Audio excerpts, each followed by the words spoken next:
And he's gonna move another 40. So he can get here normally for 25 feet, and then I think he'll go ahead and go here to try and start getting the aggro of the guys behind so that they don't start swarming us. Okay. And I think that's going to be the Seer's action, because that's a double movement, so. And I don't really want to use his bonus actions for anything right now. Okay. Angus is just going to shout a very cautionary warning of, try not to get poisoned again! Can't promise anything! Oh, please don't. I've already used half of my spells on you.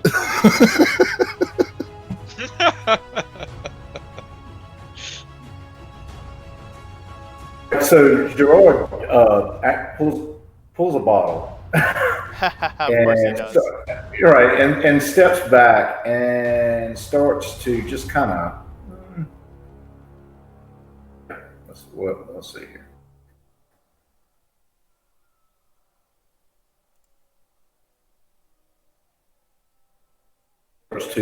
Starts to make his way around. What in the world? Some reason Roll20 is not cooperating with me right now. Ah. All right, hold on a second. Yeah, wow, that's crazy. So Mark, move. So where I want to go here, for some reason it won't let me take him down. I just want to move him right here. Hold on, let me see that a second. Let me see that again. Point to where, right there.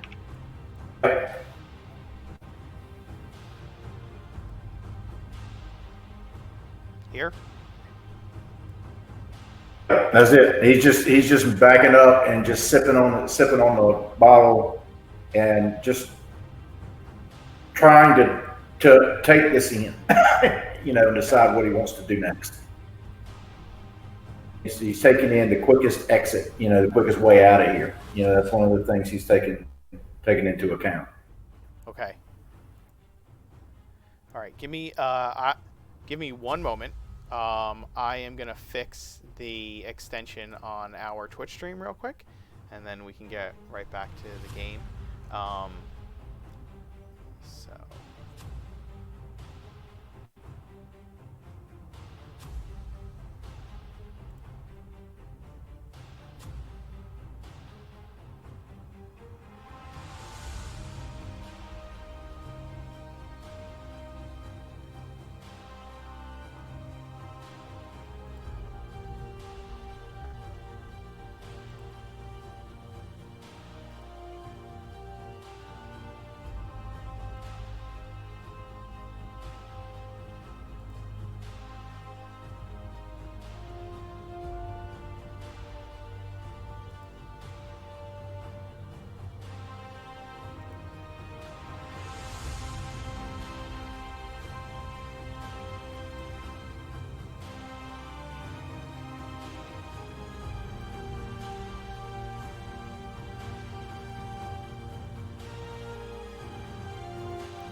So, now, if you go to our Twitch stream, or if anybody who's in our Twitch stream, if you guys utilize your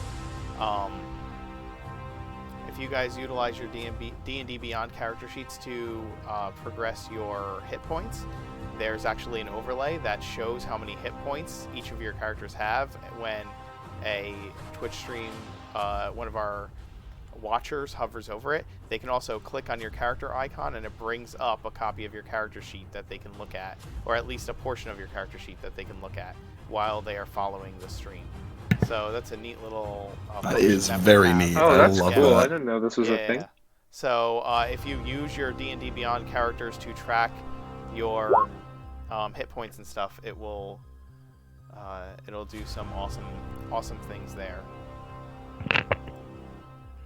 All right, we can get back to the game. Sorry about the delay.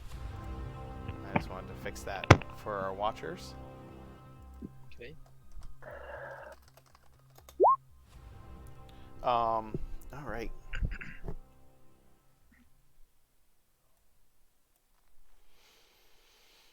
Okay, so Gerard, you back up. You are looking for the fastest way out, correct?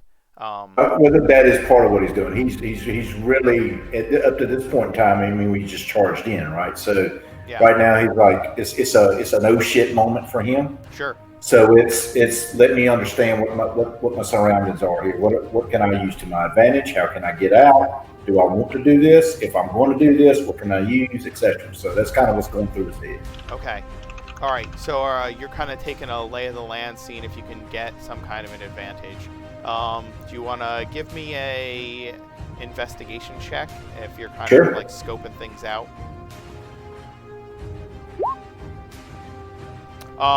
It's swampy, it's wet, it's dark, and there's a terrifying creature in front of you.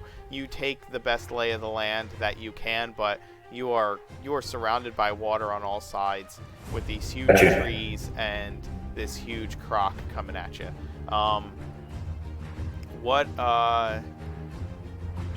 else would you like to do with your actions, sir? You still have your bonus action available to you. If anything, I'm just going to move a little bit more. I'll just kind of move over, maybe about right there. Sure. Because part of it is can he come up behind this thing if he decides he wants to go there, right? Absolutely. You do notice that there are like, here, let me show you, give you a little.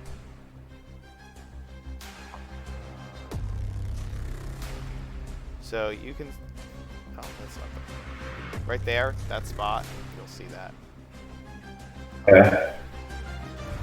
See, this is a entryway up into this like tree kind of platform up here, up above. That is there, and it spirals down around this tree. It's about 15 feet off the ground. Okay, so there's an entrance here, and there's also another entrance up here. If you can see that. Okay? Yep, I got you. Okay, good to know. All right. These zombies then begin to make their moves towards the seer, who has just come into their line of sight, made himself a target for them. The seer's just sort of like twirling his staff in his hand and just kind of puts it over his shoulder and uses his free hand to just give a bring it motion. It's taunting them a little bit. And they are bringing it. So they're going to move up like that. And you're going to get attacked 3 times by these zombies. All right. That is an 8 to hit, which I know will not. That is a 20 to hit, which I know will, and you get slammed for 7 points of damage as one of these kind of fungal lizardmen slams its fist into you. And then the third one is a 14? Nope. Okay. The 14 passes over your head as the 3 of them gang up on you. You're kind of like, flipping and dodging and deflecting the blows of the first 2, and that third one just happens to slip one of its arms just right down into you, right through your defenses. Like I said, you take 7 points of damage. Got Murph, that marked. it is your action. All right. First of all, I'm gonna clap Gerard on the shoulder and say, "Hey, buddy, 2 bottles on me if we get out of this alive." And I'm going to use Bardic Inspiration on him. So that's a D6 you can use in the next 10 minutes. And then I'm going to do a little skip and a hop over here. And then use Vicious Mockery on the crocodile. Pointing out the fact that despite its surroundings being water, it can't seem to bother to take a bath. And that's a Wisdom save on its part.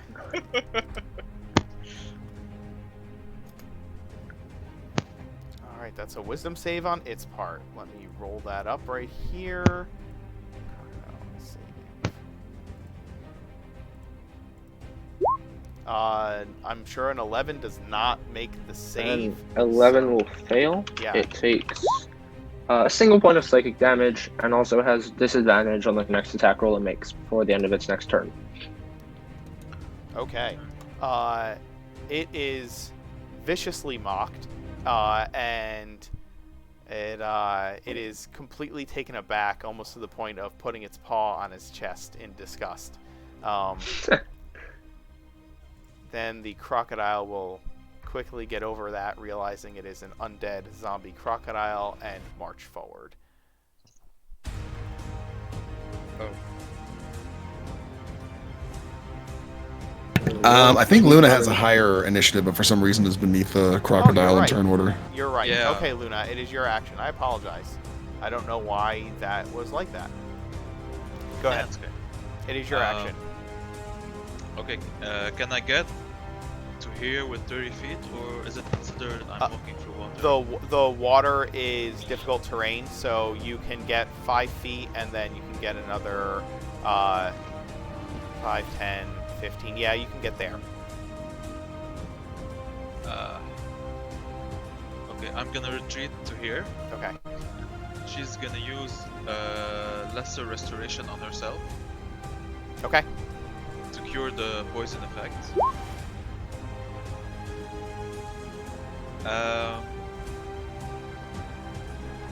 And she's gonna cast spiritual weapon as a bonus action.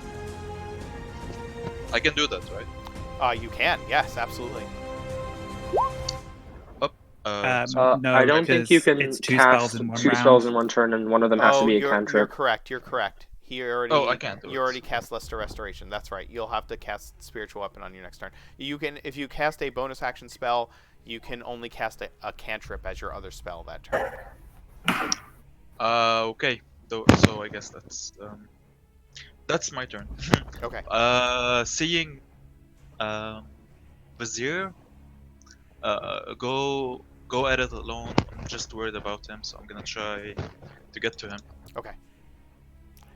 Sounds good.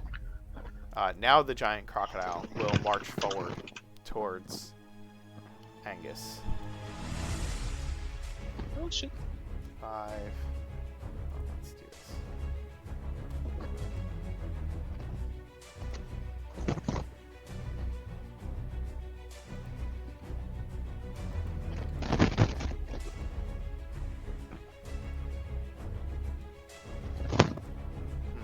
What the heck just happened here?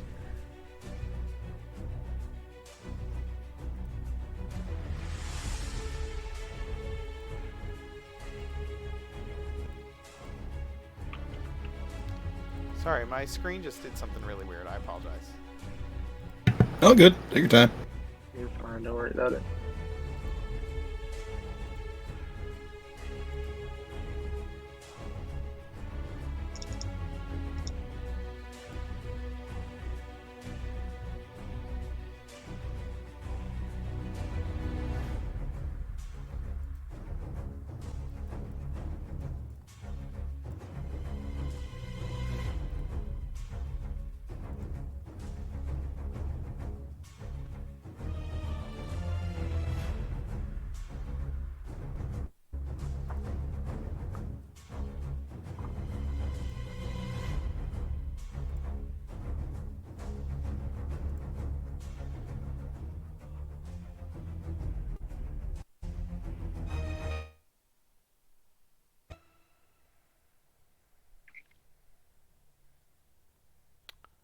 Sorry, I had to reload the session because it did something very, very strange on my screen here. And I lost all of my ability to interact with the board. So, Well, that's going to be a problem. yeah. So now I have it back. So, Do we need to no, reload? we should Or be all just you? good. Yep. Just some technical difficulties. Okay.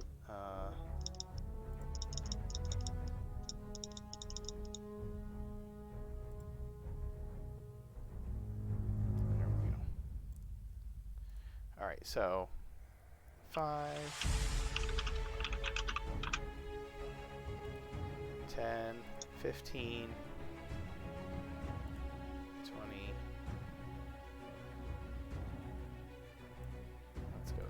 comes up out of the water onto this island right next to you, Angus, and with a disgusting, putrid roar, it just comes at you with its bite.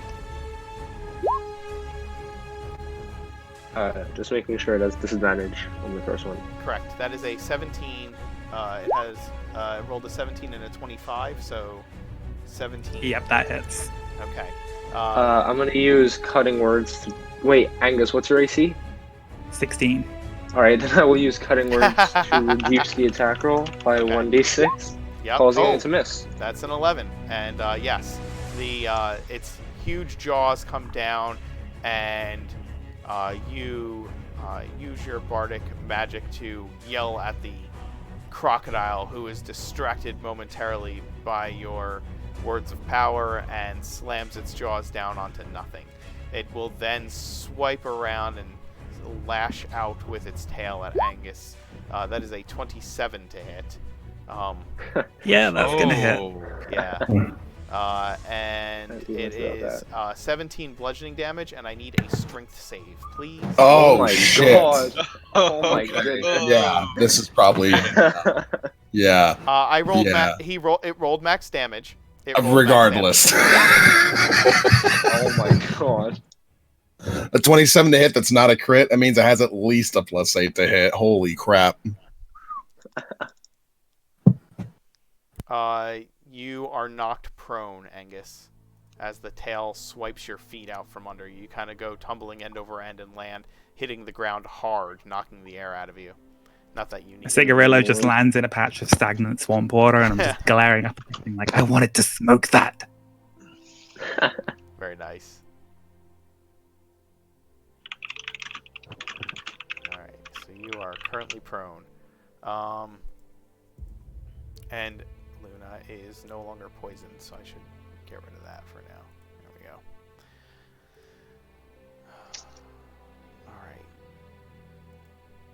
Alright. So that is the Croc's turn.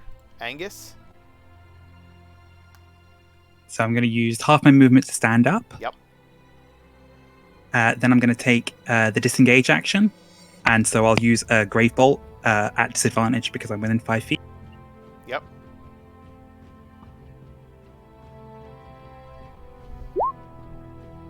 So that will go wide of your target, even though it's huge. You're just scrambling out of the way. So then I'm going to use my last 15 feet of movement to back up. All right. And then from there, I'm going to take a hand crossbow shot at it. Go for it.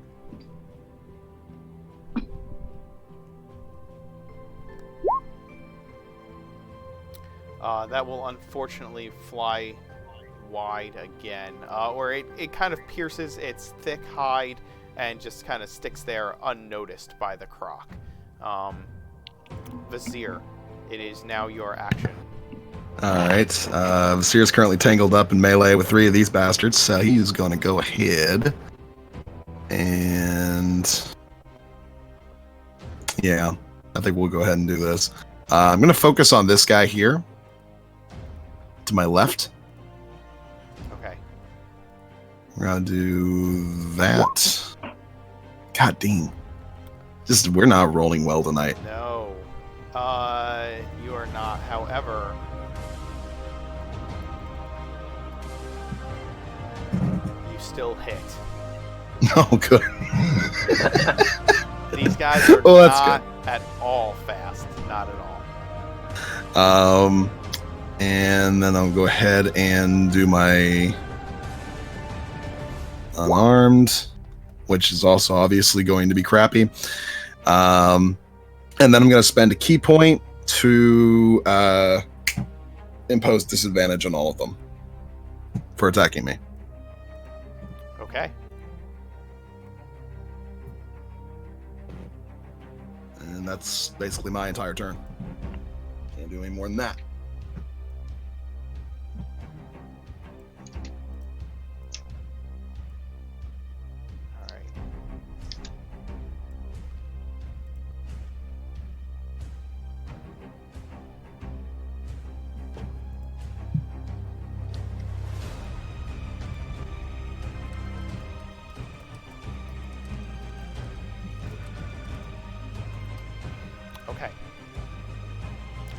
exploring my options here.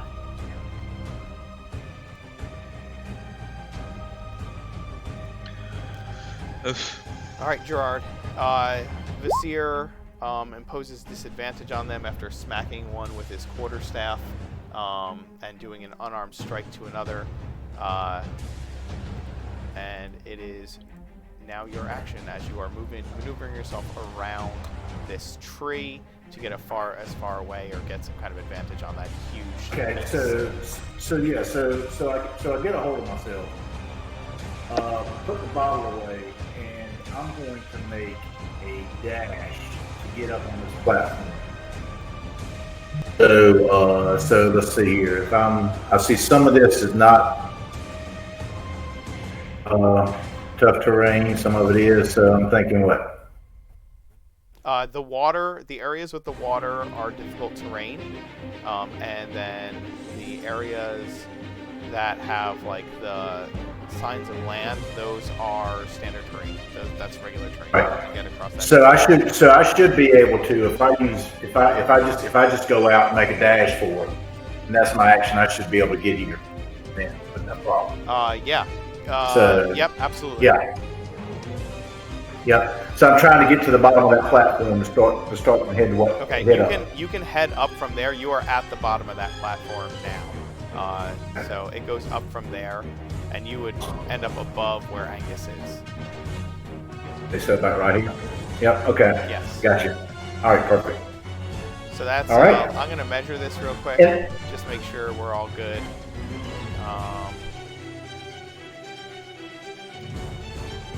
So you moved there. That's 5, and then that's the rest of your movement, and then from here, this would be your dash action, correct? Your correct. Bonus action. So that's 15, 20. So you can move up to there or here. All right. So I'm gonna stop So I'm gonna stop right there, and then the other thing I'm trying to do while I'm dashing is looking at the actual platform itself. So the structure of it. What is the roof of the platform made out of? How was it put together, etc. It's made out of like wood, like planks of wood and reeds and just whatever would be found around the area. Okay. Are there some larger planks? Sure, absolutely. Up there? Okay. All right. Okay. So, all right. Okay. That's what I need to know.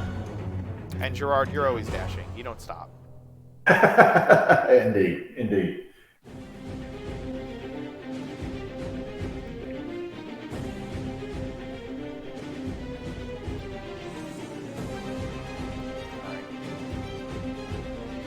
So you see these planks, and what's your plan? You use your cunning action to dash, correct? Correct. So what he's doing is trying to get up above this thing, first of all, to gain that advantage. And then the second thing he's thinking about is like, this is a big lizard. So maybe I need to create a big missile to send into said big lizard. All right. So that's what he's looking at. So I mean, if he's trying to figure out, is there a plank? Is there something up here that I can pull down, that I can take, that I can toss at it? What can I put together? Because my my cutlass is not going to do the job. All right. Well, there are big planks of wood up above you, like making this awning over the platform that you are on. So you can, if you want to rip one of those down, you can try and do that. He's going to try to take a couple down. Okay. Go ahead and give me just an athletics roll. All right. Sure. That's good. You can rip down a couple of planks. So you just kind of grab one or two of them and you yank, and you kind of pull and twist until they come loose, and you pull them down to the platform where you're standing. Okay. Perfect. And then he's going to try to go to commence to making sharp points on, unless they're already sort of worn, but putting some kind of point to them. All right. That might take some time. You start hacking at it, to make some kind of point on it, and your action was to pull them down, so you're just kind of looking at it now, figuring out what you can do with them. Right, correct. All right, that brings us to the zombies again. So they all have disadvantage to hit you, correct, Basir? All right. They are going to roll their attacks with disadvantage. They are still surrounding you. Let's see what they can do. The first one is a 14 to hit with disadvantage. The second one is a 4. And the third one, I rolled double 21s to hit you. So All right, the 21s hit, I guess. yeah, so it's a miss, and then the last one hits you. It's just kind of the same thing. You're hopping all over the place and bringing up your forearms to block, and you're just doing your martial arts dance around them and your acrobatics, and then just at the last moment, that one that you stopped paying attention to for just a second makes its way through your defenses for 5 points of bludgeoning damage, and you can just feel the squishy, rotten, fungal impact of the fist against you. Alright, that puts me at 19 out of 31 right now.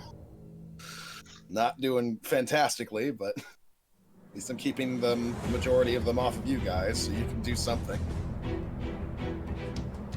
That,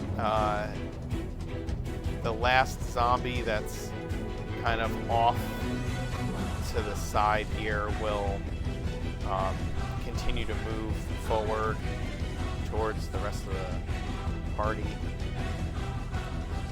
make its way up to Angus and slam at him. That is going to be a 17 to hit. Gonna hit. Alright. And it's going to do 9 points of bludgeoning damage.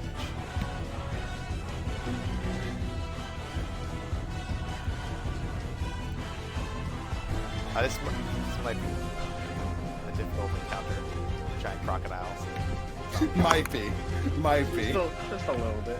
It's a little. I have faith in you. There are 5 of you, and you're very smart. There's 5 of them, and they're very strong. Now we know why the DM was very excited. I don't know what you're talking about. Mirth, it's your action. Okay, seeing that. Hold on, everyone around me has run away. Hold on, I can't hear you. I've gotta fix this a little. Go ahead, say it again.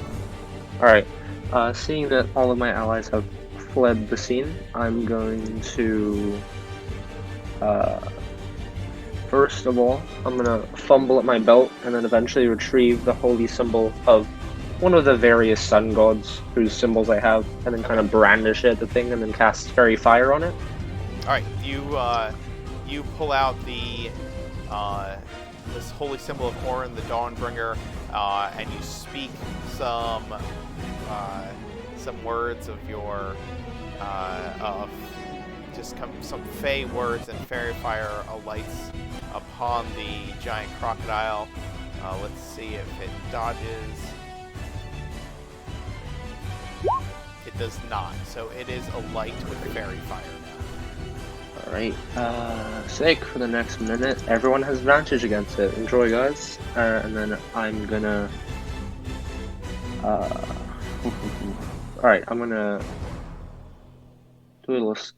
I'm gonna run back here, so 5, 10, 15, 20, 25, 30.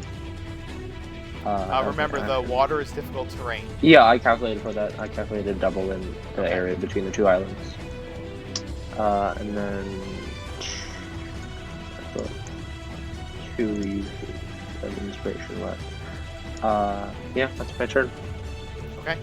Luna? Oh, actually, yeah. I will. Oh no, I already cast a spell on that. Continue. Okay. Okay, she'll move here. With one hand, she'll hold her holy symbol and the other pointed towards the crocodile and screams, "Lady of the Long Sleep, guide my hand!" And she'll cast Guiding Bolt level 2. Okay. With advantage. Yes, with advantage. Unfortunately, the 10 is not enough to penetrate the hide. of the crocodile. Oh no. God, that would have been so good though. Oh, you should go for that spiritual weapon, dude. Oh my god, those rolls were amazing too.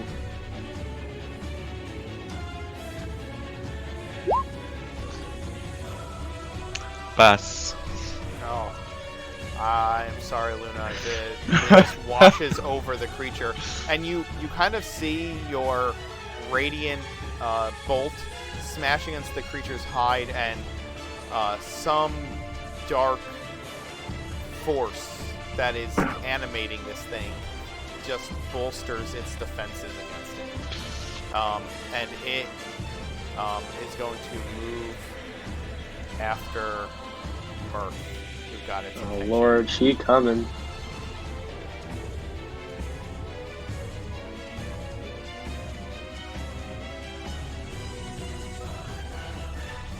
Moving right up Oh, to it's Murph. so big. I thought it was large. It's massive. No, it's huge. I did not see that. Oh, dear Yes, lord. Okay. yeah, it's like 15 feet tall and gigantic. And it comes down at you with its jaws. 19 to hit. Yeah, not much I can do about that. That's a hit. Alright, it is, I'm sorry, it does 24 piercing damage to you. I'm immediately knocked unconscious. Okay. Oh, actually, no. I'm gonna quickly use my bardic inspiration, cutting words, and subtract. What you got? It'll deal 1 less damage than it did, which leaves me at 1 hit point. So, Oh my god. Okay, yeah, you are at 1 hit point. And I need a strength strength save. Wonderful. Oh wow, I'm good at this. There we go. You save, so you hop out of the way of the jaws of the crocodile. After getting critically wounded by them. Yes. Oh, and I have to make a concentration check for that. Yeah. Which I will also make. Yes, you will. Well done. You need it. Alright. The crocodile will then swipe its tail at you. Perfect. Yeah.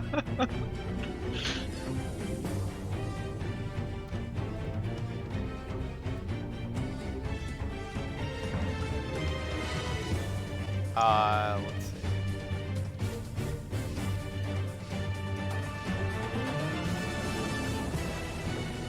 Hold on a second, I want to see something.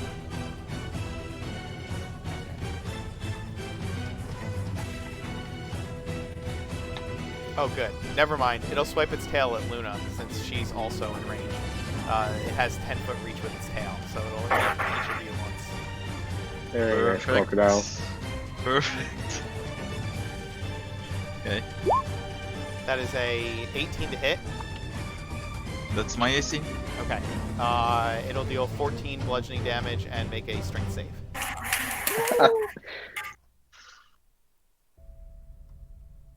Strength save. Yes, strength save. You are knocked prone by the tail as it slams you into the base of that tree, and you kind of fall flat on the ground. I'm sorry, you said 14 damage? 14 damage, yes. Mm-hmm. And you are knocked prone. Yeah. Angus? It falls to you, sir. Since I've got this zombie that's kind of right on top of me, I'm just gonna stab at it with my raid. Go ahead, roll to hit. Oh, that'll hit. Oh, one away from a freaking critical. All right, but you do. It would just be the 8 because I can't apply sneak attack. I'm sorry. It would just be the 8 piercing damage because sneak attack doesn't apply because none of Yes. the criteria are met. That is so- correct. Is it still up? It is.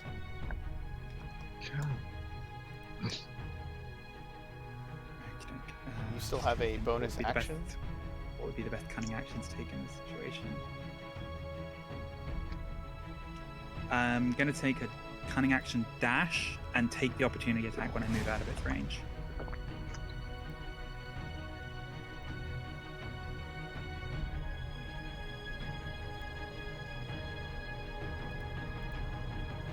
Okay.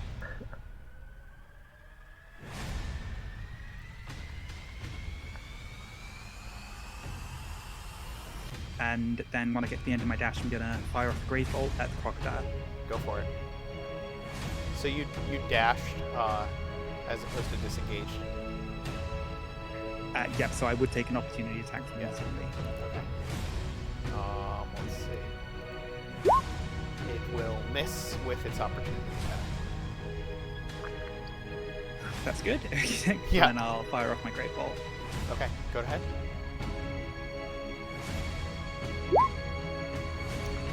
That absolutely hits for the 9 points of damage. Dealing that to the zombie. To the crocodile. I'm sorry. Yes, to the crocodile. I misspoke. My apologies. All right. Vasir, you are still surrounded by these zombies. Second verse, same as the first. Gonna go ahead and focus on the same one to my left, and we'll go ahead and handle one of these. Yeah, do something good, man. There we go. That'll hit. There we go. 10 bludgeoning. All right. You slam it for 10 points of bludgeoning damage, and it gets slammed in the head, and you feel the head just kind of collapse around your quarterstaff. And I will make a Constitution save to see if it stays standing. It will. It is at 1 hit point, still standing. All right. Extra unarmed attack. Boom. All right. It Finish him will... off. Yep. Do a nice little palm strike. Follow up. Okay, and you slam it down with the palm strike, and it falls back into the water. All right. And another key point spent to continue imposing disadvantage on the other two. Absolutely. All right. Gerard. One down. Gerard. Okay. So, yeah, go ahead. I'm sorry. No, you are up on top of this platform. You can look down onto the back of this zombie crocodile below you. All right. So how I can look down on his back. How far away is its head from me? Well, from where you're standing now, its head is Biting me. yeah. So yeah. It's like there, 15 feet away from where you're standing. Well, if you adjust for it being below you, I'd say it's about 20, 25 feet away.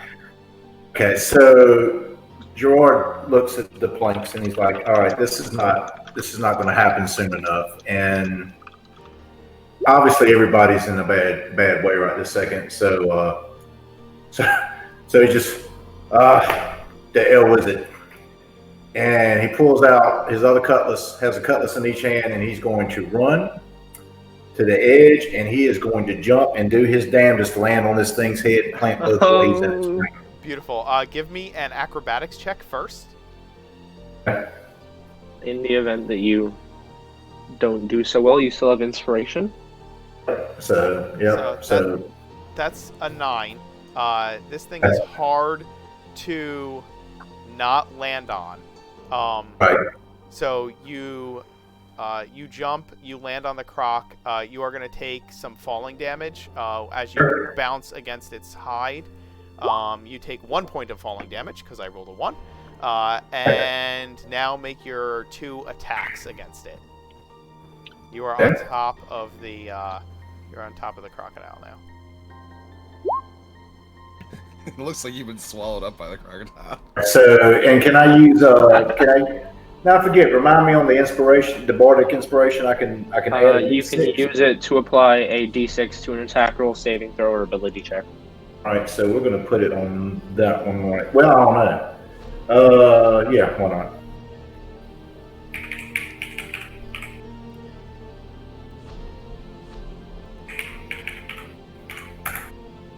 Is it not rolling? It's backslash roll d6, right? Yeah, /roll space 1d6. D6. There you go. There it is. Okay, so 4. Yep. So that makes your short sword attack a 11. Oh, you have advantage. Yep. No, it makes it Yep, a I got 16. advantage. Yep, Yep, makes it a 16. 16. Yeah, that'll hit. You pierce its Awesome. hide with your first cutlass, and deal. You do the sneak attack damage on this. Oh, Yeah, because he gets it if it's just him right on top of it. Nothing Yep. else is within 5 feet. So Yeah, I'll give it to you. That is going to be 21 points of damage. Woo! okay, and then that's his first sword, and he's looking to just ride this thing. So he's actually going, instead of trying to get off. So you slam the He'll go other in. short sword or the other cutlass down towards the hide of the giant crocodile, and it just just barely slides off the scales. You hit it at just the wrong angle. Gotcha. And you are riding on top of the giant crocodile as it writhes beneath you in pain. The two zombies surrounding Vasir are going to make their slam attacks against him, still trying to fight through his mystical defenses. Let's see. Please don't roll 21s again. I will try not to. So the first one is a 6 to hit. No. And the second one is also a 6 to hit. Okay, They both miss you. And be glad, because the one zombie would have gotten a critical if not for having disadvantage. Oh, Big baller style. that is how dodge is properly utilized.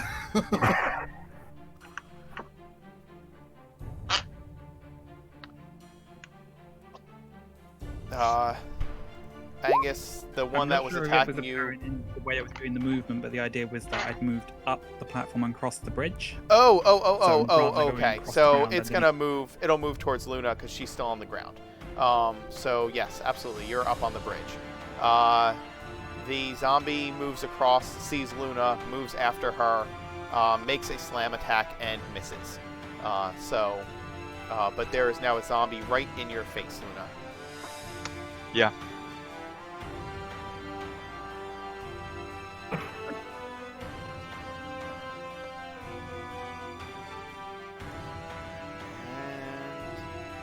And it is Mirth. It is your action.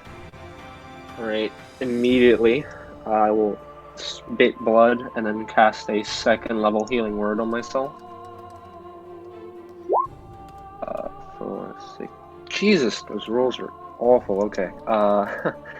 Double and one. then yes, sir, double ones. So eventually, and then- I want to add some kind of function to our stream that people watching can like give boons to the players. I'm not sure how to do that yet, but I'm gonna figure that out.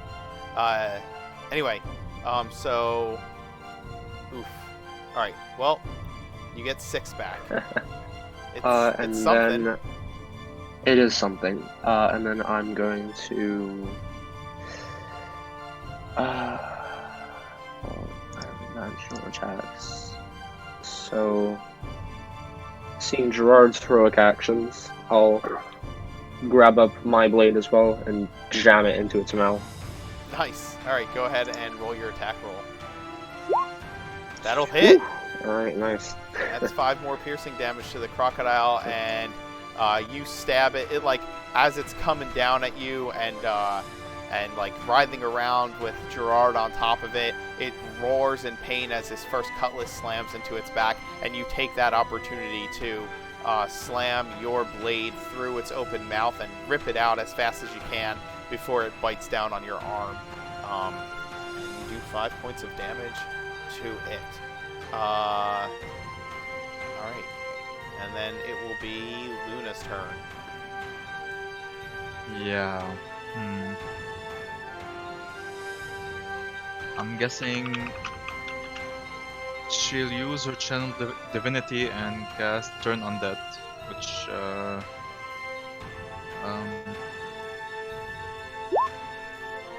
it's a Wisdom 14. They the zombies need to make 30 feet of you. Okay. So this zombie and the crocodile. Yeah. That zombie and the crocodile. So the zombie is going to roll. And it rolls a 13. It fails. Okay. It's a DC 14. Okay. Is your channel divinity? It just turns it, right? It doesn't destroy it. It must spend its turn moving. It doesn't destroy until level 5. All right, that's what I thought. Okay. Yeah, they just run away. All right, and then they can't take reactions. And it can't take reactions. Okay. Let's see what happens with the crocodile. Oh please! The crocodile rolls a 7. Yes, thank you. So it is afraid of Luna and must flee from her, with Gerard on its back. Do you have any bonus actions or movements? Yeah, movement. Can I get to here? You can. Okay, so I guess that's my full movement, since or I can move more. I'm not sure. Oh, I'm standing up. I'm standing up, so that's half my movement, right? Okay. And that's 15 feet, so that's my turn. Okay. She's like spitting blood, and she's very badly hurt. Yes. All right. That makes it the Croc's turn. The Croc is going to attempt to flee from Luna. It has to use its dash action, so it's going to move very far.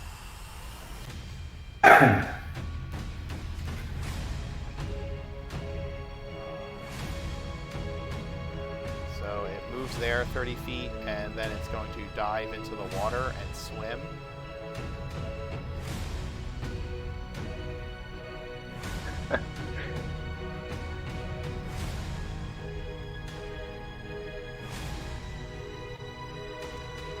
To there. So Gerard, you are currently on its back under the water. Okay. So yeah, just so you're aware, you are riding this thing, and Mirth, you do get an attack of opportunity against it.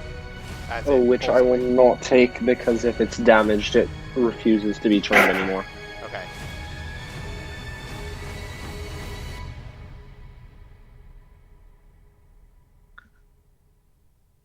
Well. I'll let Gerard swashbuckle his way out of that. You can see here.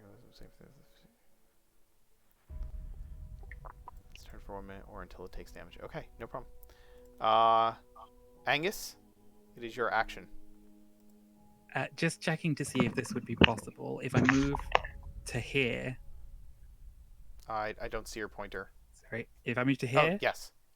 Could I make a leap across to there? Yes. Yes, you can. It's only 5 feet. You can easily just hop it.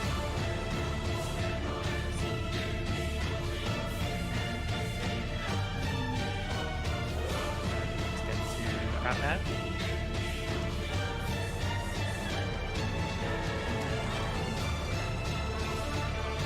Yeah, that's about right.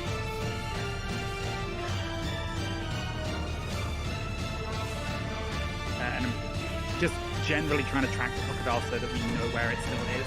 Would I be able to see it when it dives into the water, or would I have missed it? Hold on 1 second. I'm sorry. I couldn't hear you. This song is particularly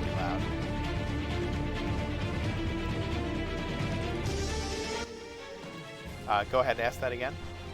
Would I have made it in time to see where the croc was going, or would I need to make a perception check to know where it is? I will say that you could have watched where it was going probably most of the time because you're up above on that bridge.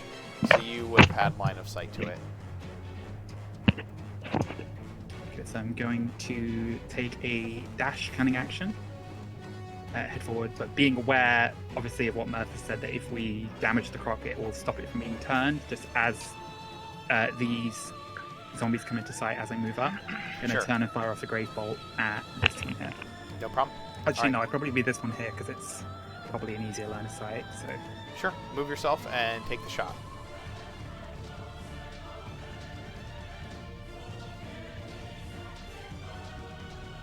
So yeah, you can get there if you want to.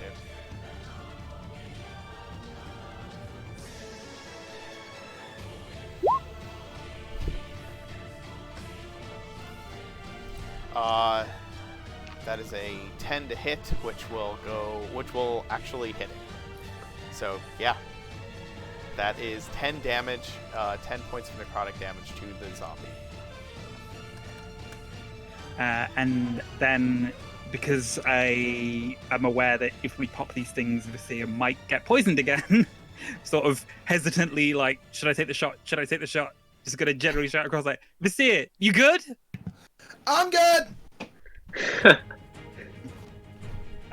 Then I will turn back around and use my action to take a dash and just move up to the other edge. Damn, you get real far, man. You get real far. DM? Yes. I think this zombie is also affected by the channel divinity. Oh, It you are... was the position you were in, or does it stay up, actually? Yeah. Is it I'm not... concentration?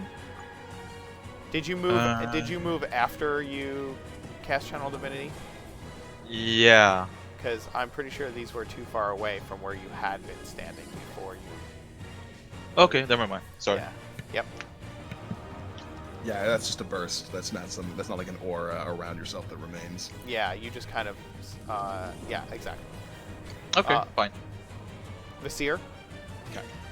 All right. We'll start unloading on this one then. Okay. Remember, this one has been wounded by a great bolt. You watched necrotic True. energy slam into it. Which should mean that it's easier to take down. Or at least that's the idea. So we're gonna go ahead and do that. Boom. Nice. Okay. And you were attacking this one here, correct? Yes. Okay. You do 11 points of damage to it with your quarterstaff.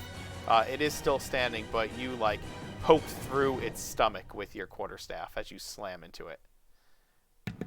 So I got like impaled on my quarterstaff, and I'm just like, this is okay. And I'm gonna kind of like use this unarmed strike to kick it off of my quarterstaff. And it definitely works. Nice. You deal an additional 5 points of damage to it, and it slides. It kind of like slips back off your quarterstaff, and you pull it out and kick it at the same time, and it stumbles back a step, but it trains its unfocused gaze upon you. And last key point for another dodge action. Okay. Just in Gerard? case they crit me again. Huh. Gerard, you are underwater and riding this thing. Give me a Constitution save to hold your breath while you are being dragged through the water. This water's deep. In I'm places. sorry. Yep. 15. Yeah, that's fine. That's perfectly fine. Okay. And then what are you doing while you underwater on top of this thing, like gripping onto your cutlass for dear life as you ride it through this murky, disgusting water? So he doesn't know what's going on, obviously, above water and whatnot. So he takes the one that he's already got in there and just twists it a little bit. Takes his cutlass in his left hand and is going to go in and stab it. He's trying to get as close to its head. In fact, he's trying to crawl up its back if possible by stabbing into it to get to its face. All right, make your offhand attack first. Okay. Because I'm assuming you're going to have to dig your offhand blade into it to make your attack with your other hand. Correct. Unfortunately, in the brackish, murky water, it's even harder to strike this creature. Even with advantage, you're struggling. And go ahead and make your main hand attack as well. I'm assuming you're going to try and attack with that too. And that will be 20 to hit because it still has fairy fire on it. So you slam your blade into its back and deal the 15 points of damage to it. And you are doing what you're supposed to be doing, which is just lots of damage output. Lots of damage output. Exactly, that's the point. Alright, the zombies will attempt to take Vizier down as this nuisance continues to struggle against them.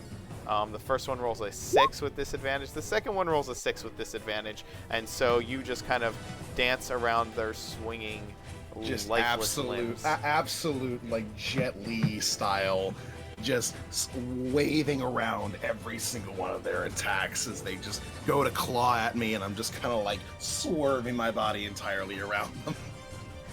Yeah, your martial arts training is proving invaluable in this moment. The final zombie will move up towards... oh no, this one is turned. I'm so sorry. Yeah, this is affected. Yep, so it's going to move its full 30 feet plus its dash. So it's going to move 60 feet in a straight line as far away from you as it possibly can, just running in fear at the power of the Raven Queen. Mirth? Alright, I'll open the round with a first level healing word directed at Luna, Okay. which will heal for 6. 6. Okay. And then for my action, first 1, 2, 3, 1, 2, 3, 4, 5, 6, and then I'll dash my way up onto the boardwalk. 1, 2, 3, 4, 5, 6. Is that good? Yeah, that's fine. Great. That works great. Yeah, and that's it for me. Okay. Luna, it is your action now. From here, can I see these zombies? From this location. You... Can I? Yes, if you move there, you should have line of sight to those zombies. Absolutely. Okay, she'll move there and she'll cast on this zombie. Toll of the Dead, which is a Wisdom 14. Okay. Question: is the zombie hit? This one. Yes, it is. Has it been hit? Yes, it has. It's been Okay, hit by a Grave Bolt. So it's going to make a Wisdom save. 14. It fails its Wisdom save. Okay. That's what having a -2 on Wisdom will get you.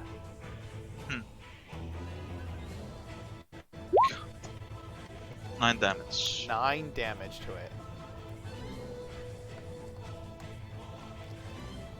Alright, and it needs to make a Constitution save to see if it stays at 1 hit point.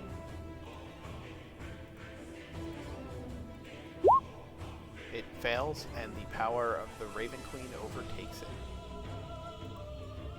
It falls back into the swampy waters.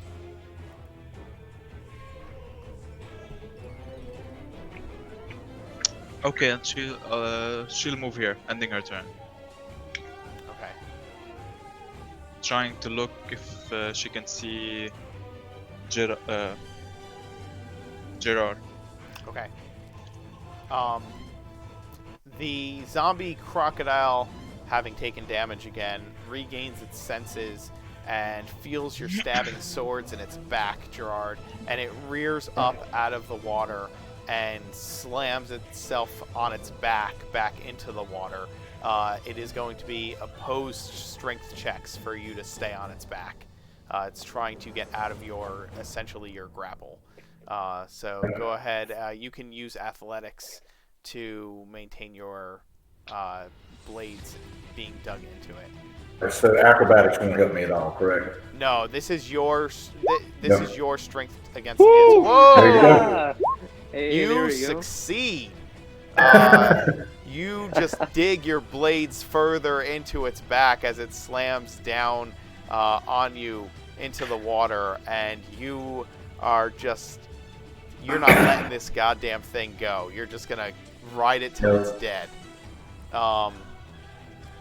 Being that it can't get to you, it slams down. That's its escape attempt, and then it is going to move.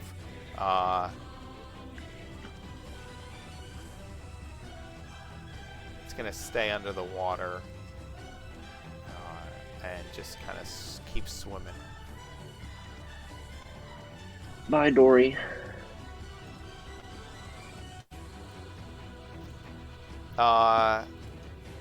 Angus. So because the croc would have sort of splashed up out of the water and because it's hit by fairy fire, do I have a good idea of where it is roughly so I can take a shot at it? Absolutely, you can.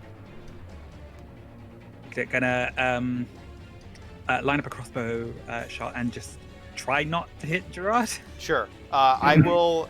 The fairy fire is going to cancel out any kind of disadvantage you might get or whatnot. So from it being under the water. So go ahead and just roll a normal attack roll. So the 10 will not hit. It'll go into the water. And Gerard, you just kind of feel some kind of stinging force, like swipe by the side of your head as you're under the water. It doesn't hit you, but you kind of feel the movement of it as it. Gotcha. Yeah. And Angus.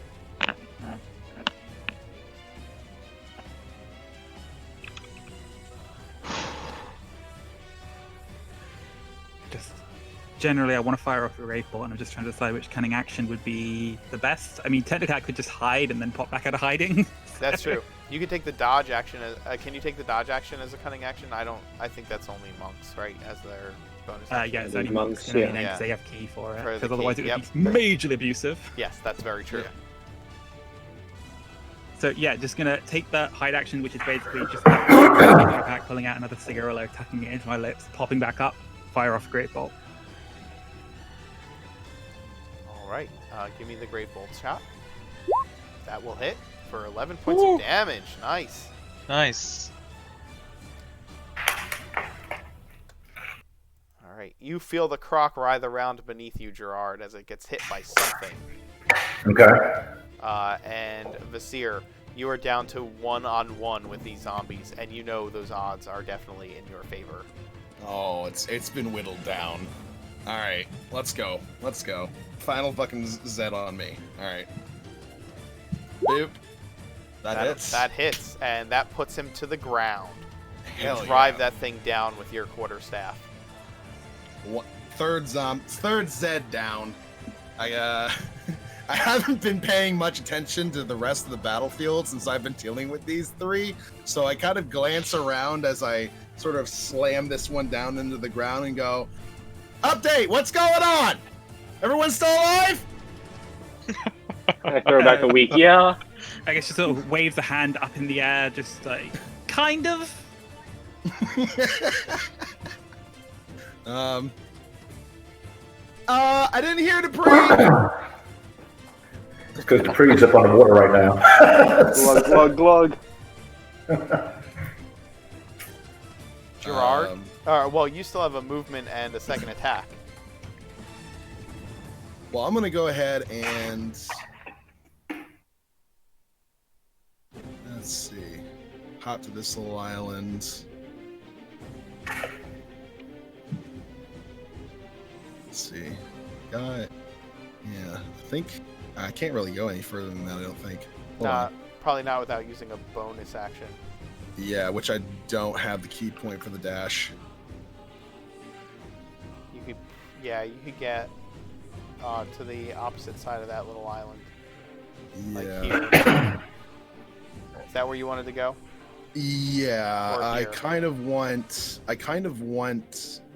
So I imagine, and you can go ahead and tell me if I'm right or not, that I am at the very least seeing massive splashing waves going in a particular direction. Yes, yes. Right. I have not hidden the token of the crocodile specifically because there is no doubt about where it is. It can get its body under the water, but not much further down than that. So you can see its tail and its head skimming the water at times, and it's just kind of rolling around in this just murky, brackish water. So I'm going to go ahead and go and head here, and I'm going to sort of like wait for the thing to see if it comes in my direction so I can join in on wailing on it. Okay.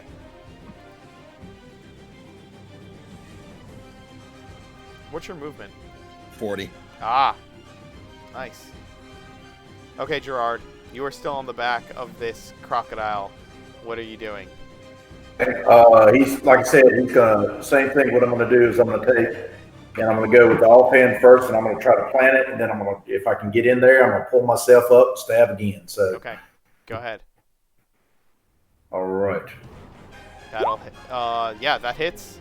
Does 12 points of damage to the croc as you plow your blade into it. Okay, and then Go ahead and make your attack with your main hand. So you are driving.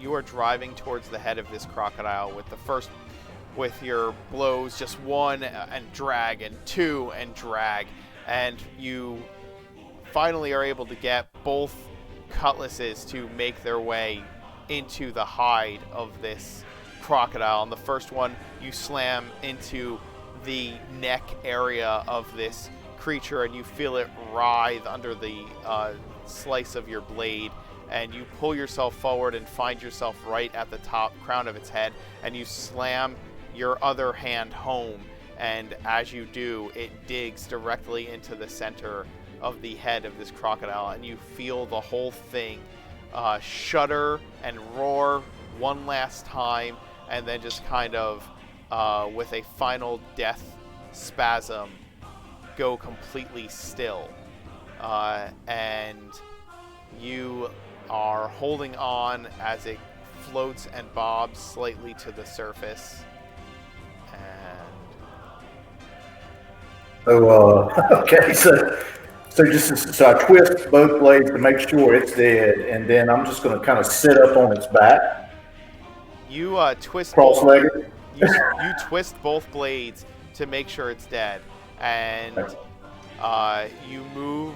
It does nothing, and you move to sit up, and just as you do, you feel the thing shudder again in that horror movie, like just when you thought the monster was dead way, and it kind of opens its eyes and raises up onto the surface of the water one more time.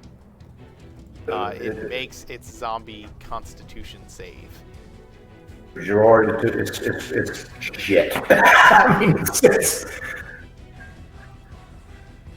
and this will continue. So he cries out and says, a little help. Trying! I'm a bit far away! Mirth, it is your action.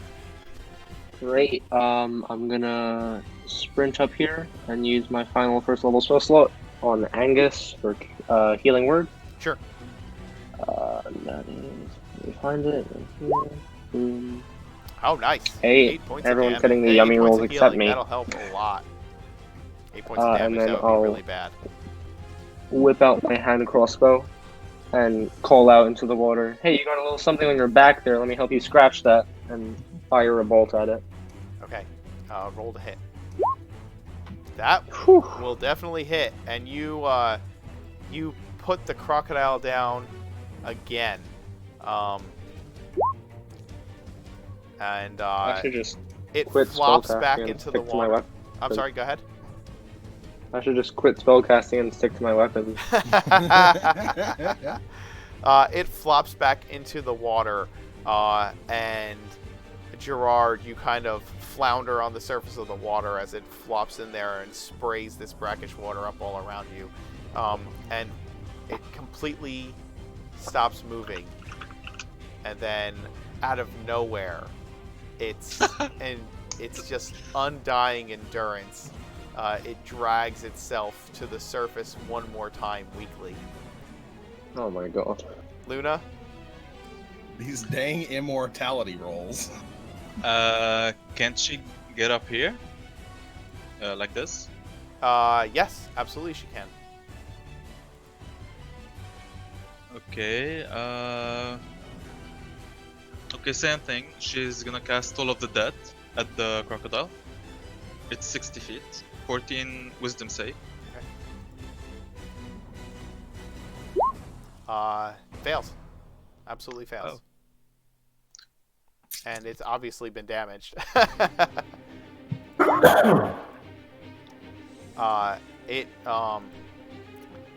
So you cast Toll of the Dead on it.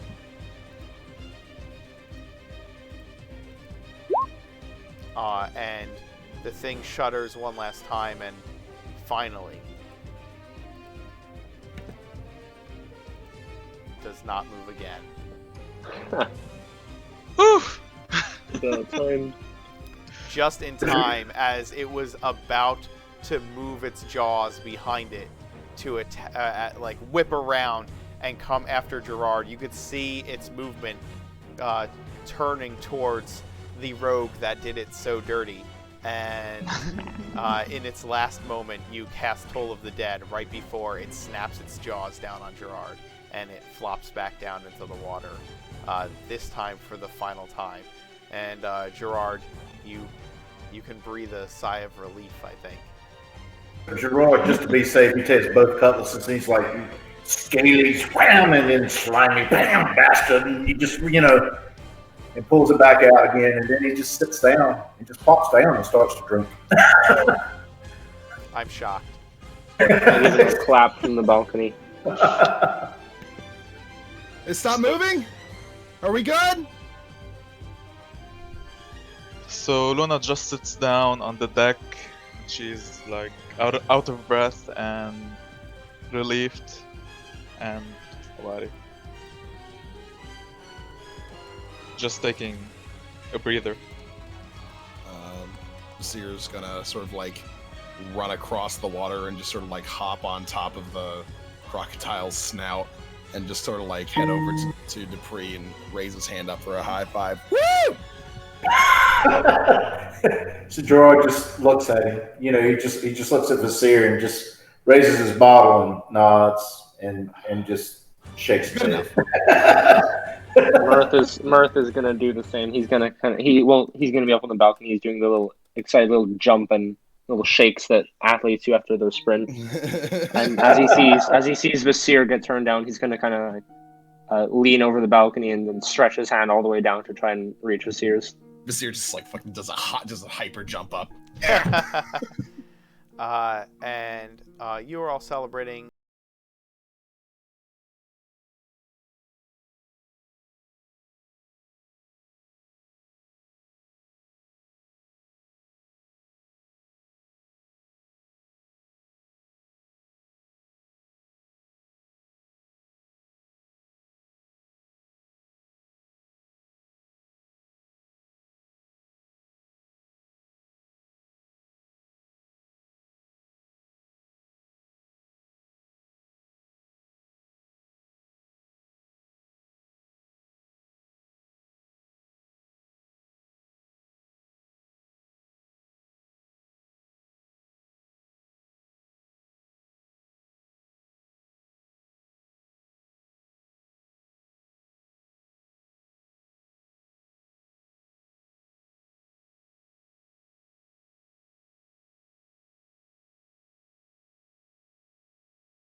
notice any spores coming off the zombies, though.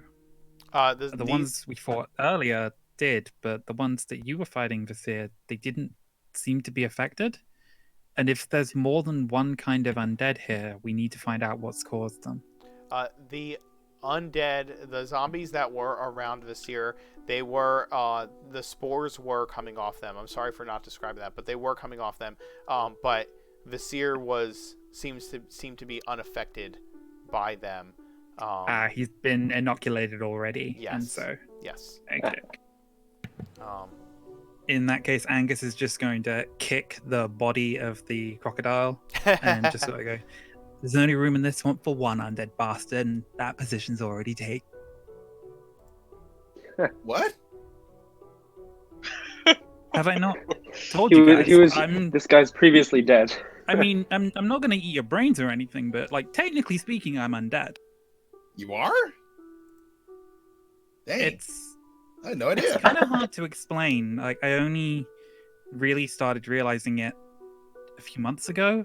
It's mostly dreams, but I've died before. Huh. Well, I think to be honest, okay, so you still like bleed and have to eat and drink and stuff, right? Well, obviously the bleeding, and I just sort of like pick at some of my wounds, which is still like oozing blood a little bit. But as for eating and drinking, not so much. I mean, it's still fun to eat and drink, and I can do it. There's nothing stopping me, but I've tested it out, and as far as I can tell, I can't die of hunger or thirst. Huh. DM, do I recognize this? I mean, what he's saying, as you think about it, he's saying it, like, you realize that's true. Like, you haven't seen him, like, need to do it, like, eat or drink as you've been traveling together for the last couple days. I mean, have I ever heard... Oh, have you ever heard of anything like this? Yeah. Give me a religion, knowledge religion, or intelligence religion. Okay.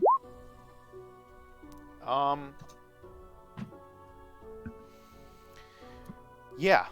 Yes, you've heard of something like this before where a servant of the Raven Queen might be that she may recall them to life in order to continue on some errand of service to her. It's rare, and you've not met anyone like this before, but there are stories. Okay, I'll just keep it to myself. Okay. Do you guys wanna take a rest? We should probably head back first. Thinking about it, the removal of the fungus should probably be on the lizard people. This is their home, after all. They should do their own gardening. But that might just end up with more zombie lizard people. Yeah, but if we tell them ahead of time that that's what's causing it, then they'll probably take the proper precautions. My leg hurts, and I agree with the little drummer boy, and I want to go back. Taking a look around, how much of the fungus is there? Can we get an estimate on how long it would take? Give me a nature roll.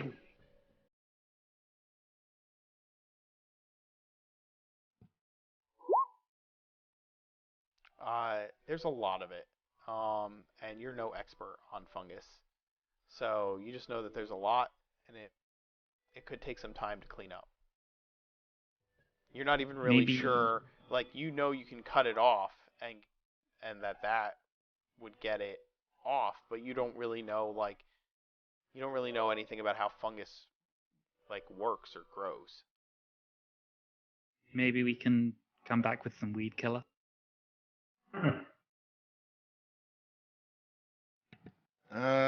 Maybe tracking down and confronting the high priest will be a big part of that, but still, precautions need to be taken.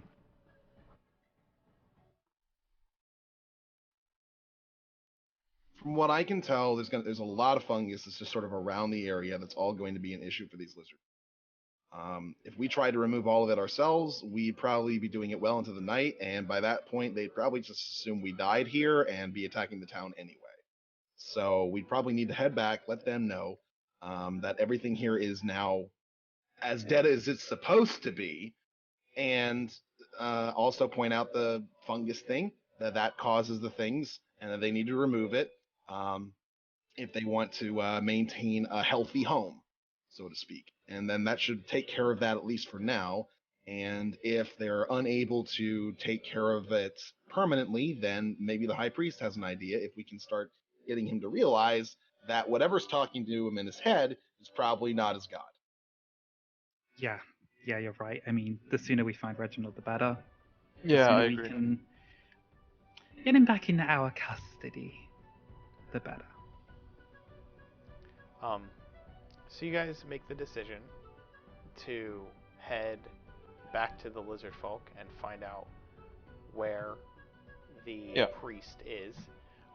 And why don't we take a short break so that we can use the restrooms or whatever we need to do, and then we can come back in 5 minutes and pick up from there. Sounds like a plan. Go get myself. Cool. Anyway, plus I was not 100% confident we were going to survive that with everybody intact. I'll be honest. I certainly was not 100% confident of that either. Oh, me neither. 100%. I thought I was completely dead. Dupree had a badass moment here, just like riding on that thing and just climbing up it with two weapons, just that was stabbing. That was pretty awesome, I'd say. Yeah. Any of you out there in Streamland, if you want to ask any questions or comment or whatnot, you can do so in the little chat box, or you can go ahead and hit me up on Twitter or wherever I have links to. They're all over there. We also have a Discord. There are links to those underneath as well. I am going to, we will be right back in a few minutes. We're going to take a short break. And yeah, thanks for watching.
we are back.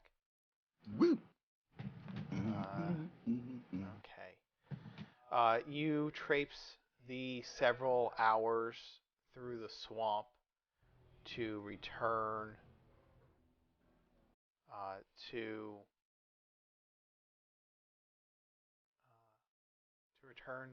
to the lizardfolk camp.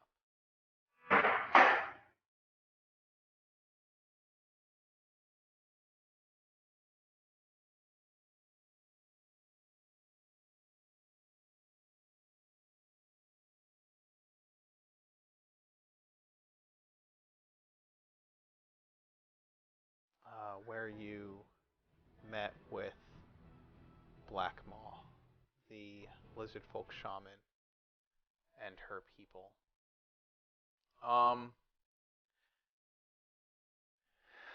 As you approach the camp, the larger guardian lizardfolk kind of come out of the swamp and meet you. So Gerard, as soon as we're approaching, I'm looking for, what is it, Sharptooth? What the hell is his name? I'm looking for him. Sharp-eyed. And Sharp-eyed, yes, yeah. he stands with the shaman as All well. right, so I lock gazes with him, and I do not drop my gaze until we get there. Meanwhile, we're dragging a giant alligator head with us. Yes. Exactly. Yep. You are dragging the gator head, and Sharp-eyed is keeping his eye on you as well. You've just got your gazes locked in complete concentration, the both of you. And you approach with the gator head and you drop it into the center of all of these lizard men. And just as soon as we drop it, I just staring at Sharp-eyed, I go, next. And Gerard is, I mean, so Gerard's got little man syndrome, right? So he's all like 5'3" and maybe 135 or 140 pounds soaking wet. But he just constantly feels like he's got something to prove. He does have constantly something to prove. He's a loudmouth drunk. Of course he's got something to prove. You know. So you walk up to Sharp-eyed, and Sharp-eyed nods. He is ready. Okay. All right. Let me pull this up here. I'm just gonna look over to Dupree. Are you still insisting on doing this? Of course.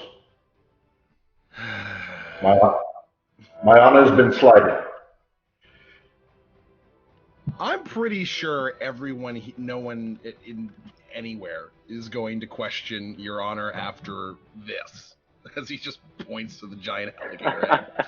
I'm very certain that has been restored.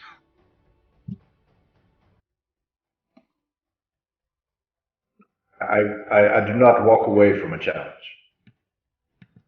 You're the one who issued the challenge! It's neither here nor there. Details. Black Maw, the shaman, she uses some magic to project her voice towards the group of you, and says, Sharp-eyed made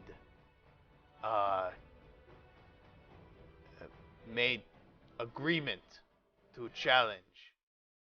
He will fight. Just grimace, nod, spits on the ground one time, and pulls both his blades. Let's do it then.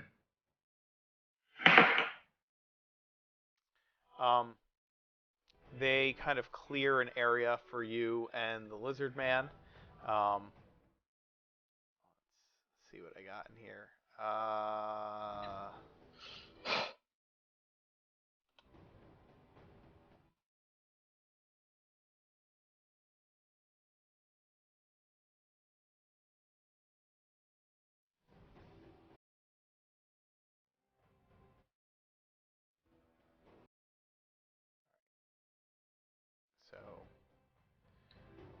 they kind of clear an area for the two of you, and you walk over to it.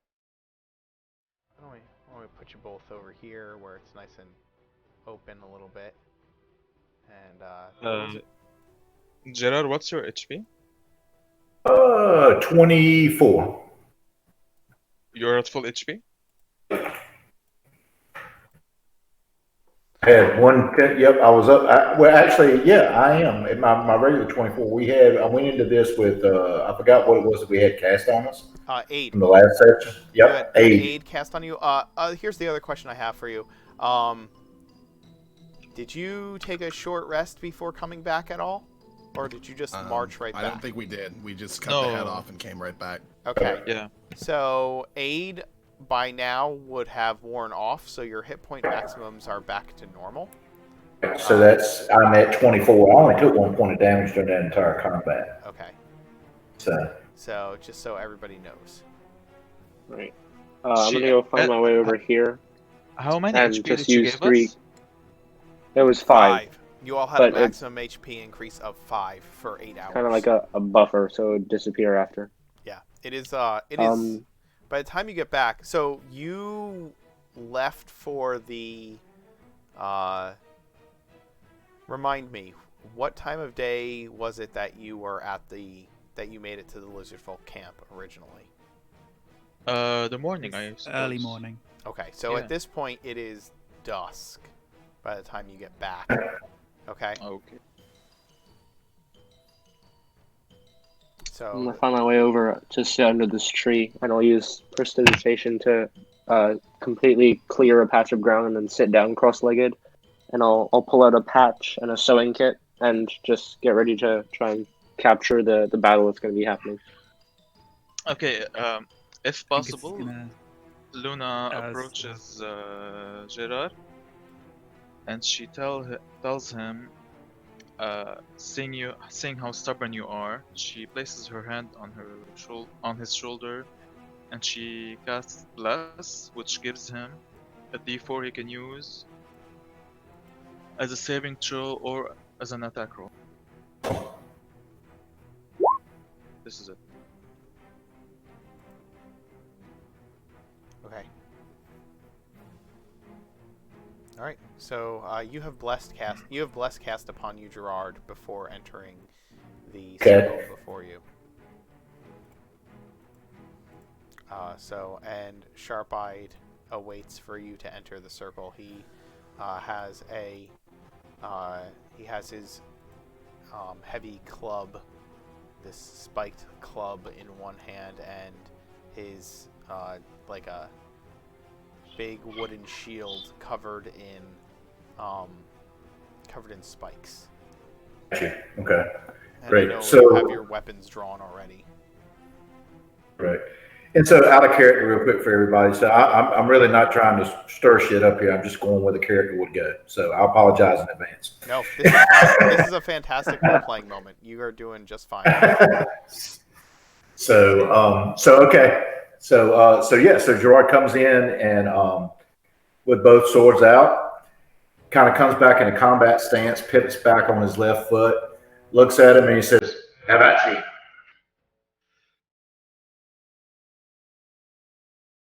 Okay. Go ahead and roll initiative. Sort of as the duel seems like it's about to start taking place, Angus is sort of looking from where he sat between Murph and Luna, just going, one of you can heal him if this goes badly and we have to run, right? I give him a chuckle and say, "Nope, Already did all that. I'm all well. I'm all out." All right. Let's see. And Gerard, did you just roll 24 for initiative? I'm gonna remove these other.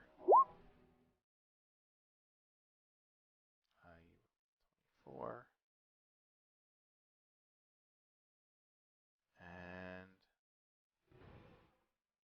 Sharp-Eyed rolls a 10. So you act first.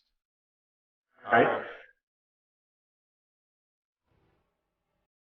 So Gerard's going to come in. So like I said, he pulls back and he's going to come in. He's going to kind of go low and come up with his right hand to try to catch him. Kind of near the kidney area. Spinning in. So with his first one and Oh, yep. that will hit. So you come in and attack here. And do 16 points of damage Mhm. with your first attack. Oof. Oh, Lord, he's gonna slaughter this. And then instead of coming, and then he comes in and he sees he got a good solid blow in. So come in and pull back, spin back, and disengage for his bonus action instead of taking another strike. And I will pull back. The lizardfolk takes your first strike. He tries to defend himself with his with his shield, and you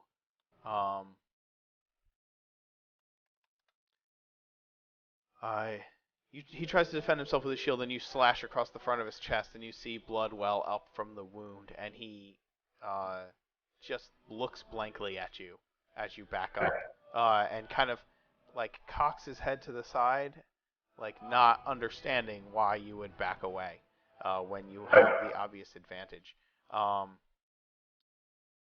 The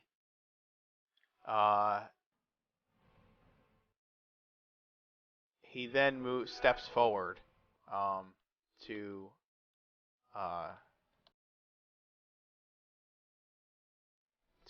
attack you. Not really understanding why you would attack and move back. And he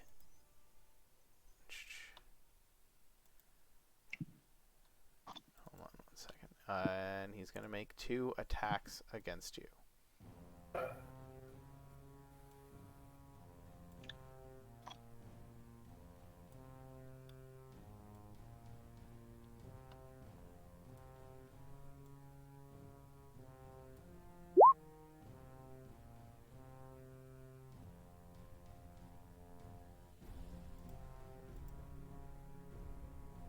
All right, he attacks with his weapon first, with his first weapon, and rolls a 10 to hit you,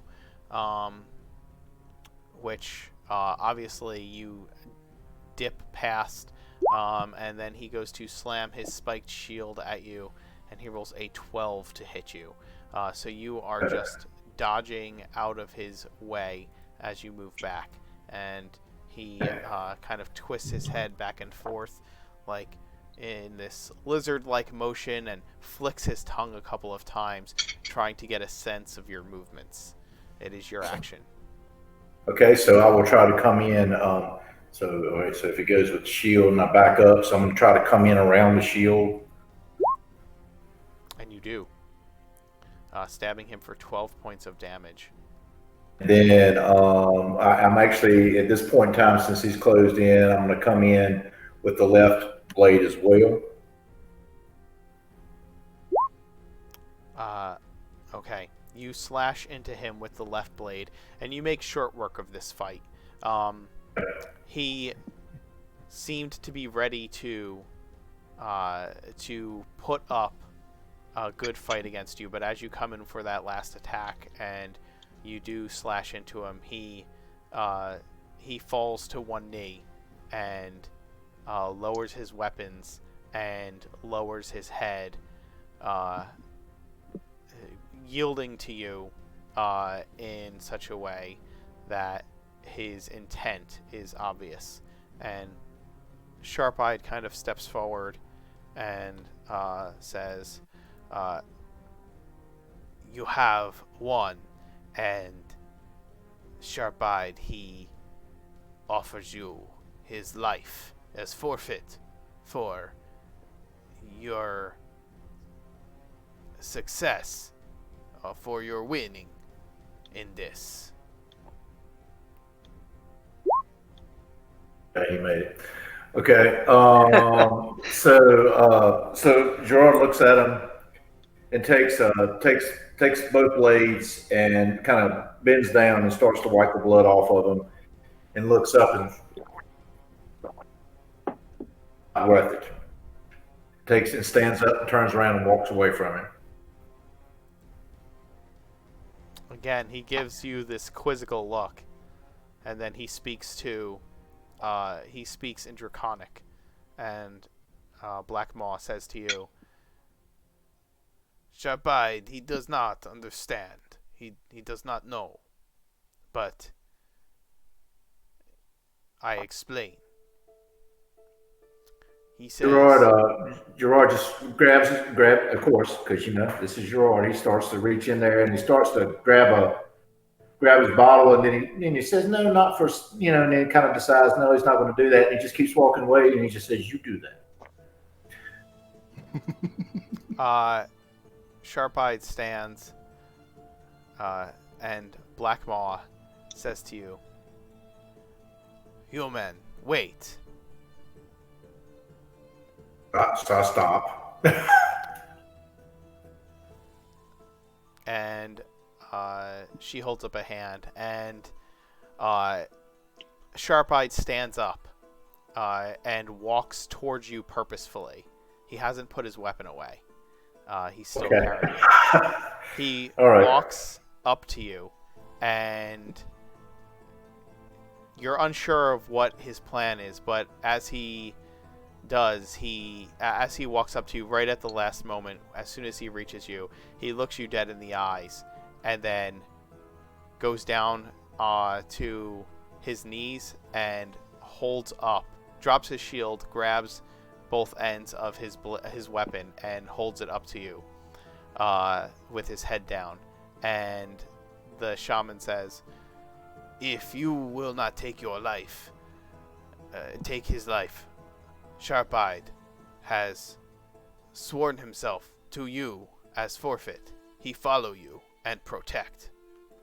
Gerard just shaking his hand. Yeah, no, I do not want this scaly, slimy, smelly bastard anywhere near me.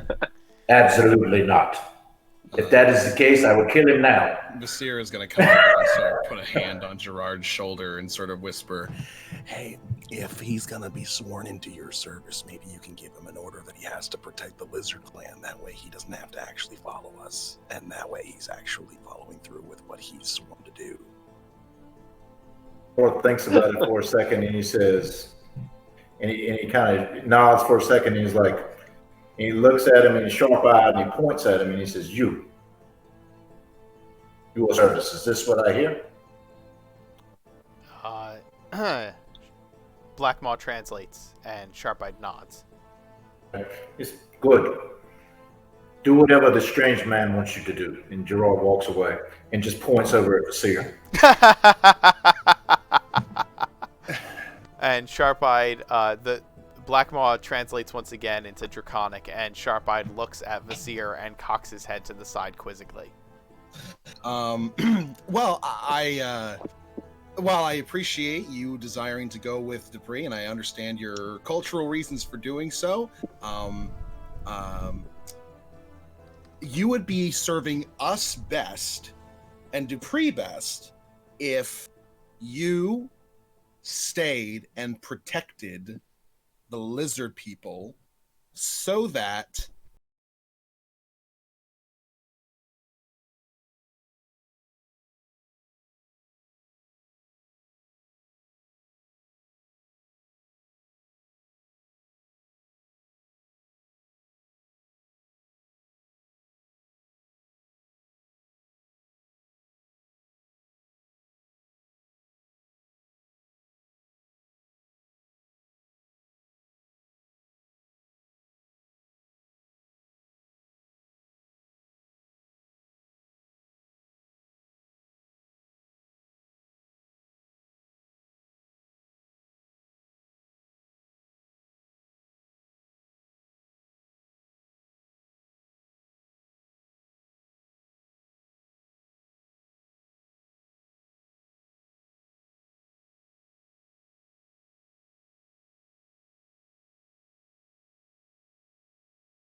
Guessing they don't go down there a lot.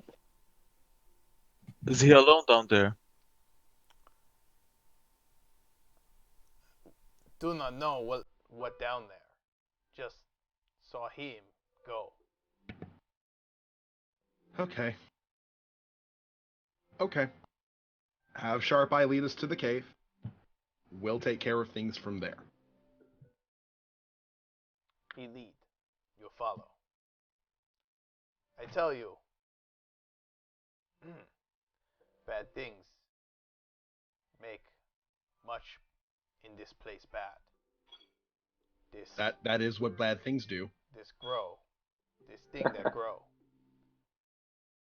It come from somewhere bad. Very bad. It not grow like other things grow. Not seen before it knew. Something. Bring I this think thing. I understand. The bad plants grow from something other than where normally they would grow because of bad influence of some sort. That. Dark thing. Maybe priest. Maybe human shaman. Maybe not. Well, he might be able to help us if we manage to make him a good shaman again. Lizardfolk in village not help you. You make good? No. Well, they were a little beyond help at that point. Maybe human shaman too, no? I'm just not the kind of guy who gives up on people easily. See that. I will remind you he did send you to a demi-plane because he thought you were mouthy. Yeah, You're really in this guy's corner? to be entirely fair, I am. Plus, it's not like it hurt me at all. It just sent me somewhere else for a little bit so that I didn't bother him. Well, it's good that you're self-aware at least. Well, duh.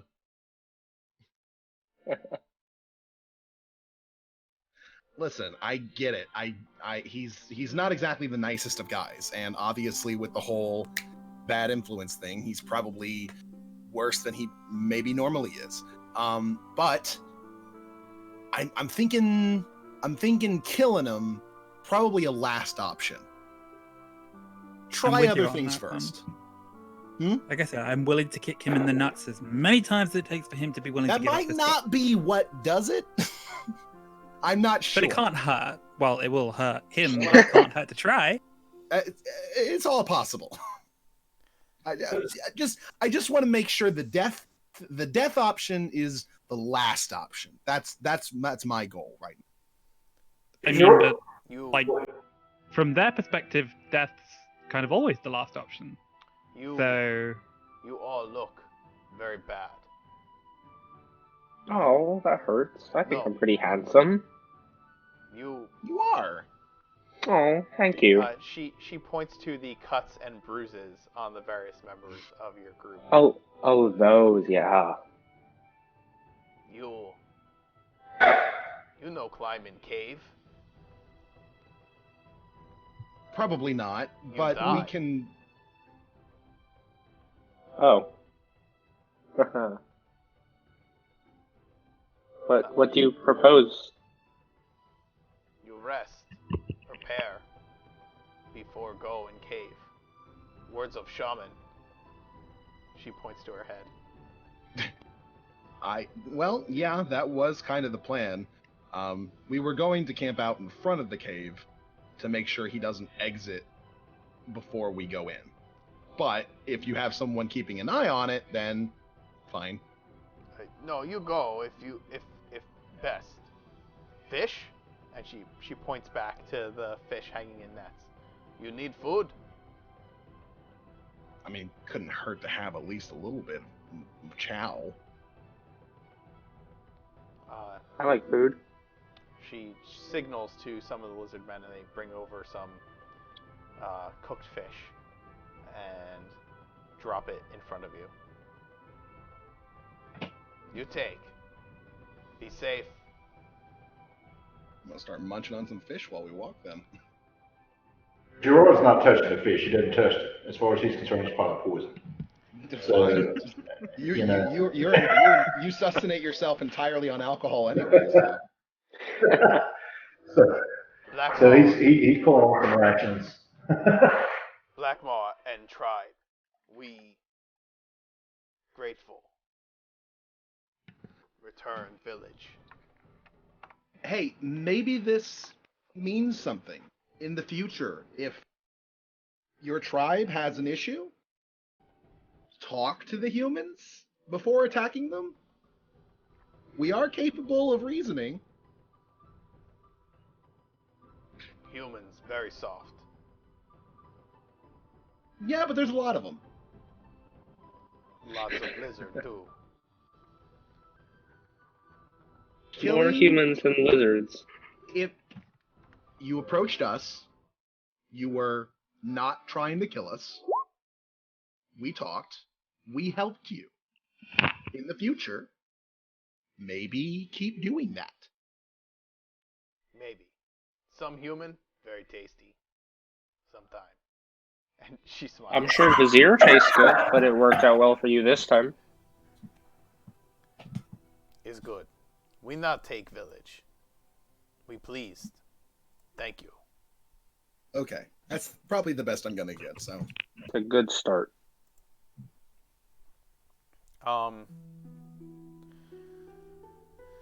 Sharp-eyed points you in the direction you need to go through the swamp.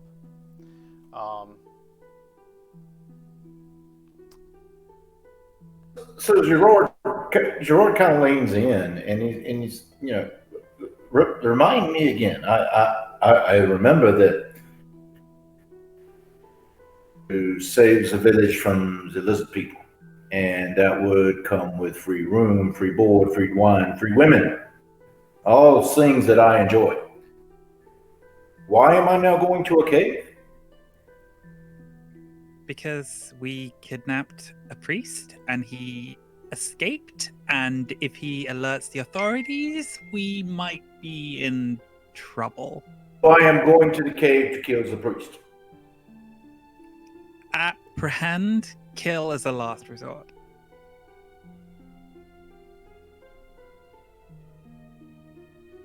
My head hurt. Just gonna slap a companionable arm like across your shoulders and just sort of go, you did amazing back there. Like, I know we met in a bar brawl, but I genuinely didn't know that you could fight that well.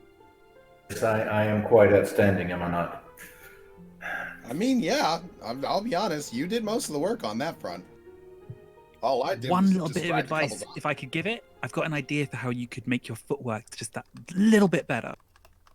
Raises one eyebrow, like, how so? And this is going to be out of character, but it's just because you're playing a swashbuckler, you don't need to take the disengage action against an opponent you've made an attack against, because whether you hit or miss, they can't take reaction fire against you for the rest of your turn. So you can use all of your remaining movement or just take a dash bonus action to get out of range, just to, if that situation comes up again in the future. You are absolutely correct. I thought about that when I did it. So you're dead on. So that's one of the things that makes swashbucklers almost OP in some ways. So I agree. Yep. I mean, you were a little bit hungover, so maybe that's why you forgot. When is he not? Gerard nods, is like noted.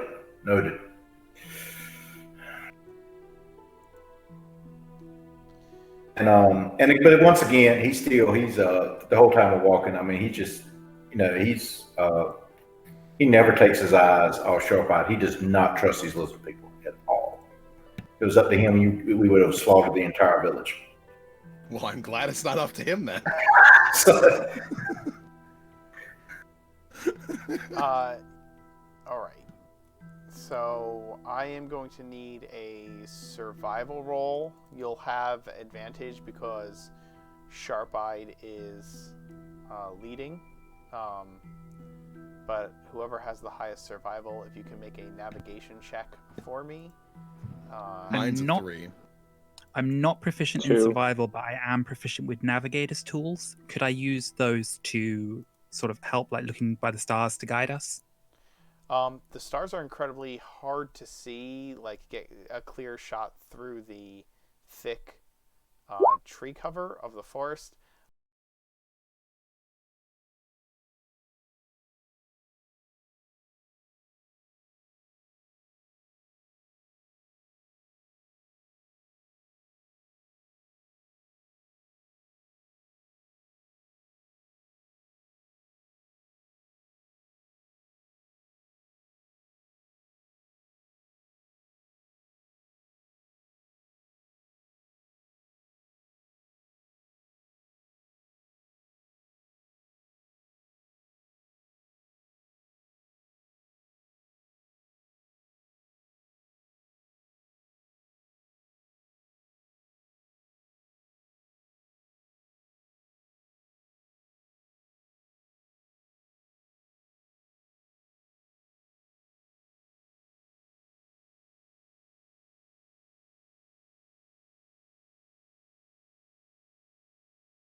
Uh, do we both of us roll perception or just one of us? Anybody who's taking watch, I would say. Yep.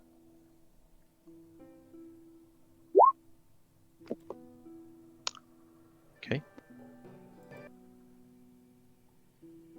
I will note that throughout the entirety of the resting period, anybody who is taking watch is going to know, unfortunately, that Vasir is a heavy snorer. So I saw that coming. I totally saw that coming. So during the watch, Luna comes up to Mirth. Wait, Mirth is taking the first watch, right? I'll be happy to entertain you if you want to come over and have a chat.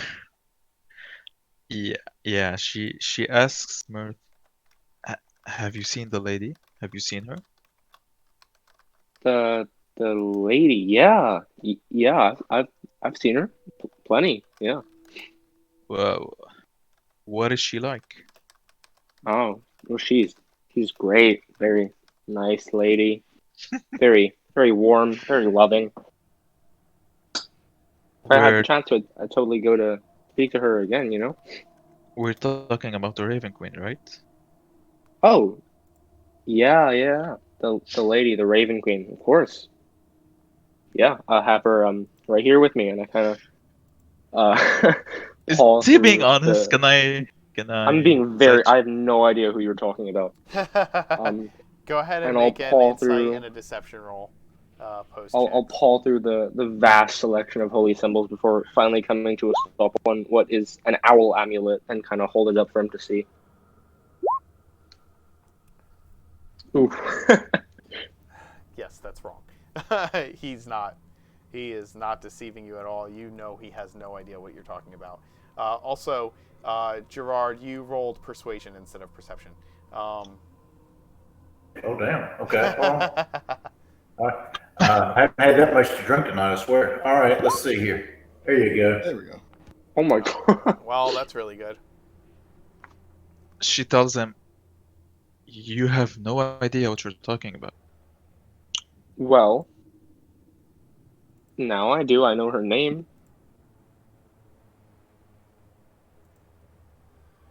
You, you're telling me you've been brought back by someone and you don't know who Oh, that was? that's me you're talking about, not Mirth. Mirth Wait, just what? likes collecting holy things. Oh, I do. sorry. Fuck. No, it's good. That's It's all good. Don't okay. worry. Provided a fun Okay. roleplay opportunity. I thought. Okay, sorry. Never mind. So wait, reset the scene. Go from the top. And action. Okay. Again, have you? She basically asked, "Have you seen the Raven Queen?" No, no. I'm a follower of the Raven Queen. And in this life, my adopted parents, they came from Darkhaven. They were preachers of the Raven Queen. So I'd like to hope that if a god sent me back, it would be her. But for the moment, I just I dream and I have snaps and flashes of a previous life, and usually I dream about the moment that incarnation of this soul in a different body was killed. Usually, very few of them seem to have nice, happy, long lives. So might as well get out there, be an adventurer, meet the same fate eventually. I like that attitude. Uh, I mean, if she brought you back, you're back for a reason. I hope so. I, I'm not. I'm pretty sure you won't be wasting your life on adventures, just like you're saying. It's yeah. I mean, I hope so. Like I said, it's only the past couple of months that I've sort of realized, and I don't think I was a very good person for the first 30 years of my life. I mean, everybody makes mistakes as long as you know you can maybe make it right eventually. And I'm not entirely sure why she chose you, but if you need anything, I'm right here. It's it's good to know. Maybe in the morning I can tell you what I dream tonight. See if it helps. Sure, if you're okay with this, I'm here for you. Just what I wanted you to know this. I appreciate it, Luna. I really do. And that's it.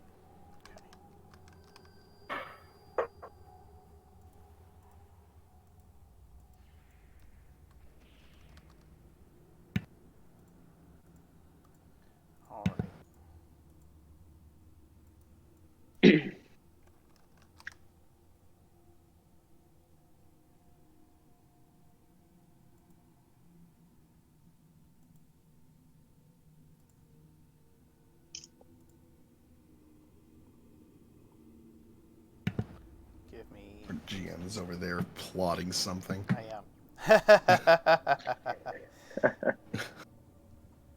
A beholder attacks. Yes, here comes the beholder. Not a beholder.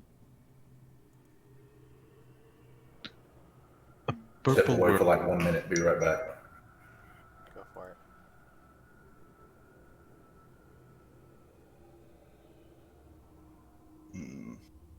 I think. Yeah, Basir will probably take like last watch, so that way he can get a decent amount of rest in before waking up and dealing and taking care of everybody else who needs to make sure they get their full rest in.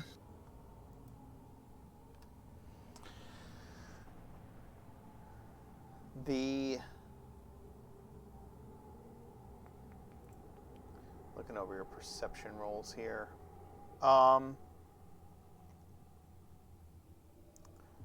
The evening's watches go by without much incident. There are odd sounds in the swamps, sounds that not all of you are used to, but Sharp-Eyed seems unperturbed by any of them.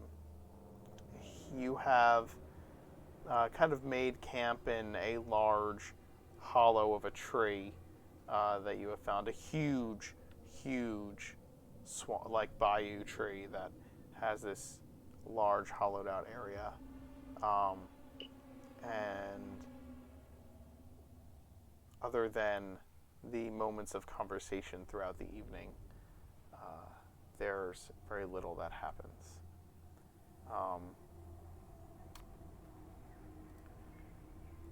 You awaken the next morning and prepare to continue to wander through the swamps.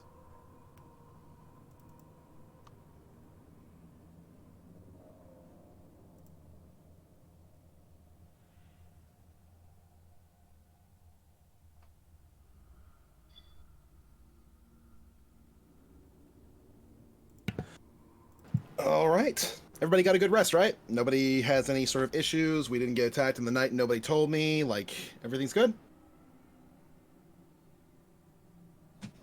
Fantastic. Good Awesome. here.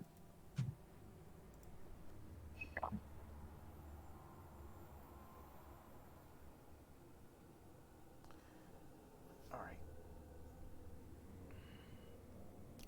You get your night's rest. Let me get a survival roll from the party's navigator again, or at least a navigation roll. This might be a good time for me to sort of say the dream that Angus had that night. Sure. So I've got a set of the past lives set up that I roll for, like based on what their life was, what stats they're going to do. And I lucked out and got survival as the skill that I'm now proficient in. Oh wow. Excellent. So again, it's very confusing. Just flashes, glimpses, images, bits and pieces of this person's life. I don't even really know like who they are as a person. Just know that they spent a lot of their life living in a very dense forest around a very ancient shrine. And from that, just the experience of like walking through the woods, through the forest, that's sort of where the survival knack has sort of kicked in from. So just explaining that to Lunacy, and then on one of these rambles, this person, whoever they were, fell down an embankment, got a graze on their leg that got infected, and that's what killed them. So, yeah, real heroic. You've had fantastic lives so far. Well, I hope this life is more exciting for you.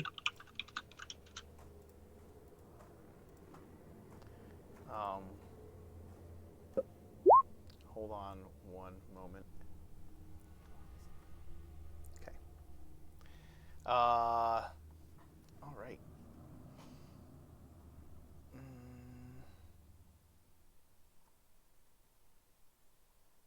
Okay.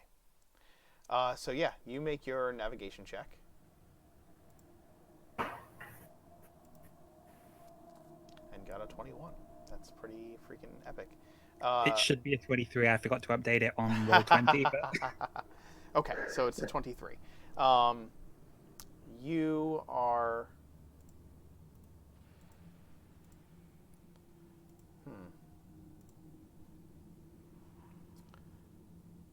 All right. I am just trying to make sure I understand all of my controls.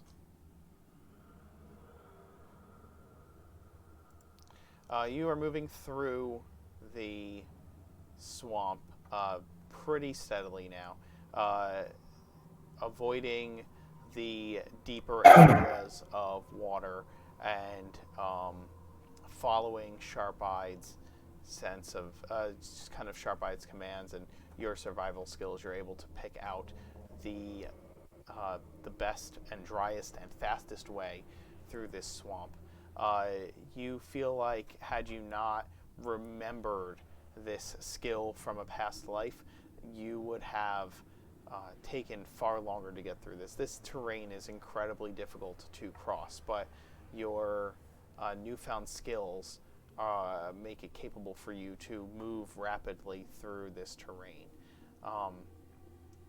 You are wandering for the first half of the day when Sharp-Eyed stops and starts pulling like fish and his like mat out that he had out the night before around the fire, and he just kind of stops and starts pulling this stuff out in like the driest spot he can find.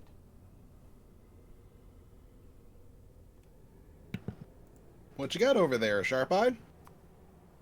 And this is like midday, and he holds up fish. He holds up the fish and just like puts it, takes a huge bite out of it right in front of you, and sits down. Can I just check? Are these cooked fish, or are we talking sashimi here?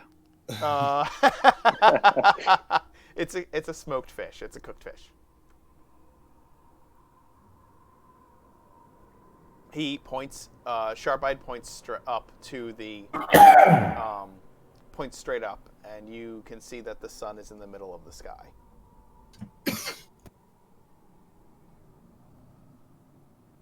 I guess it's lunchtime. Please no Corona. Sorry.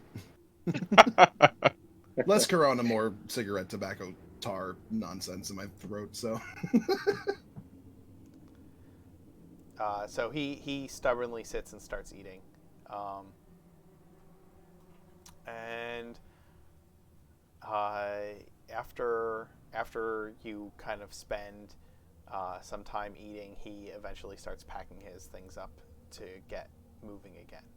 And he starts leading, and he kind of leads you through the swamp throughout the afternoon, and it's getting to be like 3-ish in the afternoon, and then 4-ish, and then 5-ish, and the sun is setting, and twilight's starting to set in, and he's still marching until it gets full dark, and he points to his mat and gives you a questioning look.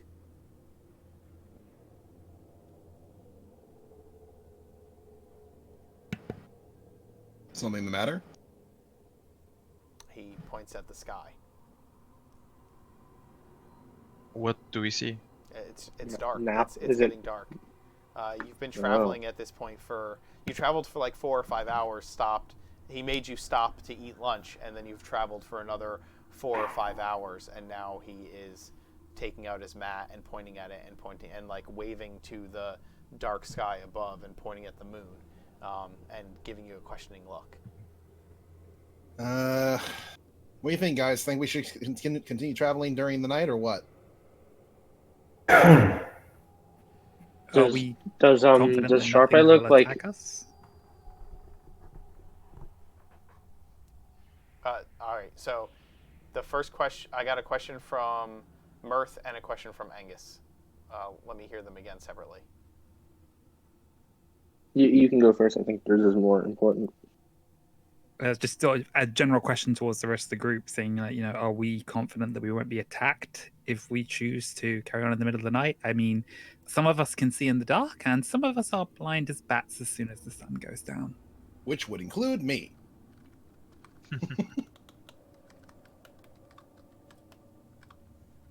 On one hand, if we maybe we're giving the priest more time to prepare himself. I mean, I'm pretty sure he knows we're coming for him. On the other hand, there's a risk of walking through this forest, through the swamp through the night, so Figure it's kind of an even trade, honestly. Because if we move on and are attacked, we'll have to use some of our resources and get there earlier. And if we rest, he'll be ready with more of his resources. So it's a gamble, and also we're more prone to being hit harder because half of us are blind in the dark. How much further do we have to go? is it still a long way to get there? The end? You have no Do we idea. know that? You have no idea? We might need someone to use comprehend languages to speak to Sharp-Eyed to see if he can give us an idea of how much longer it would be. I sit down and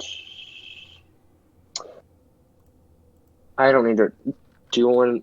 Is 10 minutes worth one of my spell slots? Because I can ritual cast it if needed. It's fine, I guess. Ritual casting it. All right, I'll sit down. I mean, if we decide we're going to push on, you may need that spell slot later. Yeah. All right, so I'll sit down and ritual cast comprehend languages. Okay.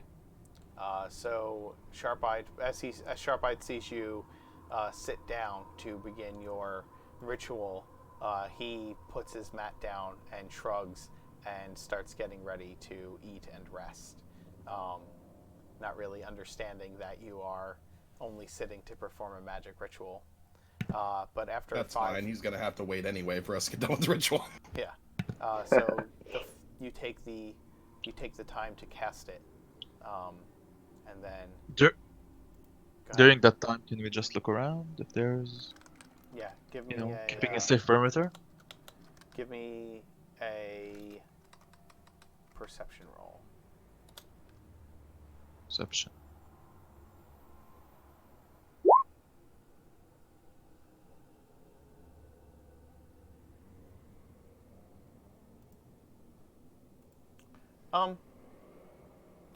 This seems like as good a spot as any to for the night if you needed to. It seems safe so far. Okay.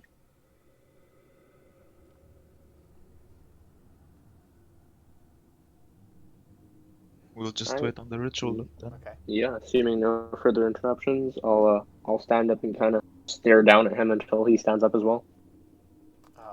He looks at you quizzically, and if you motion for him to get up, he does. I'll do so. What's that? I'll do that. Okay. And then, so I can understand everything he's saying. However, I cannot speak back to him. So we'll have to be real simple with this. Okay. So what was the question? Is how long till we get there? How many miles?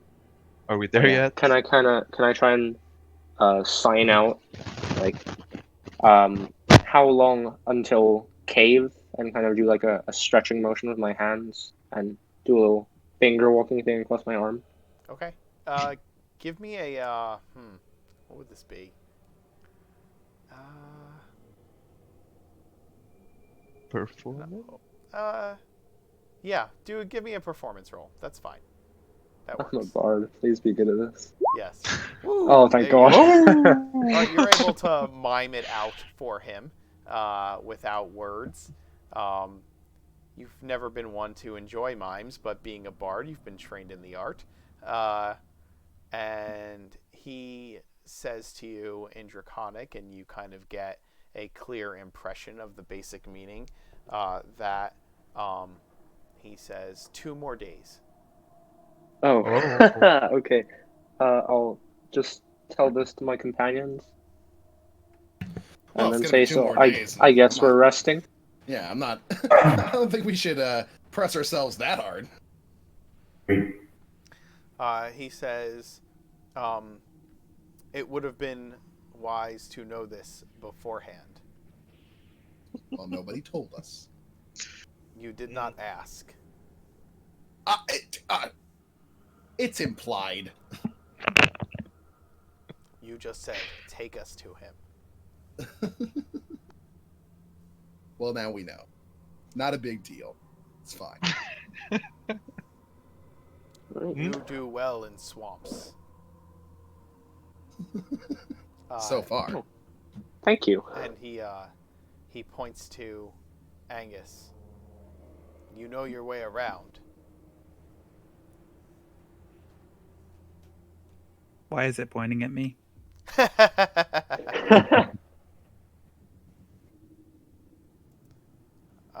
He I think is, it's because you happen to be the one who found the way very easily. Oh. Thank you. Just like really, really awkward, like thumbs up, smile. Yeah. Thanks.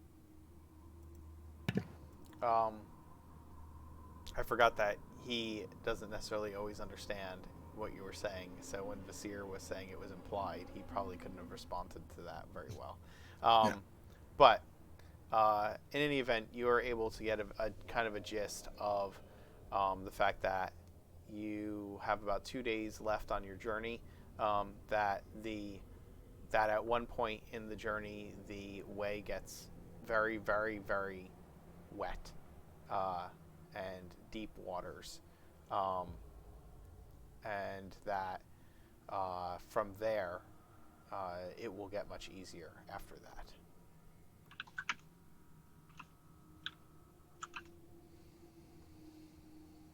All right. Okay. Give me watch rolls for the night. All right. I'll go ahead and be active on this one. Excuse me.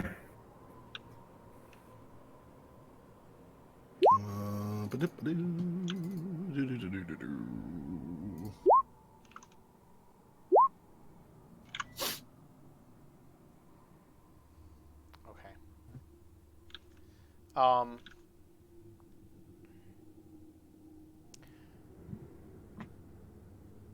Who's first, second, and third?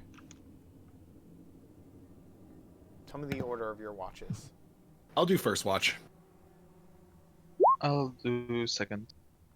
I'll go second as well. I guess that means I'm third. Go to sleep. Gerard will sleep. Understood. Gerard's like, you all got the watches. It's fine. It's fine.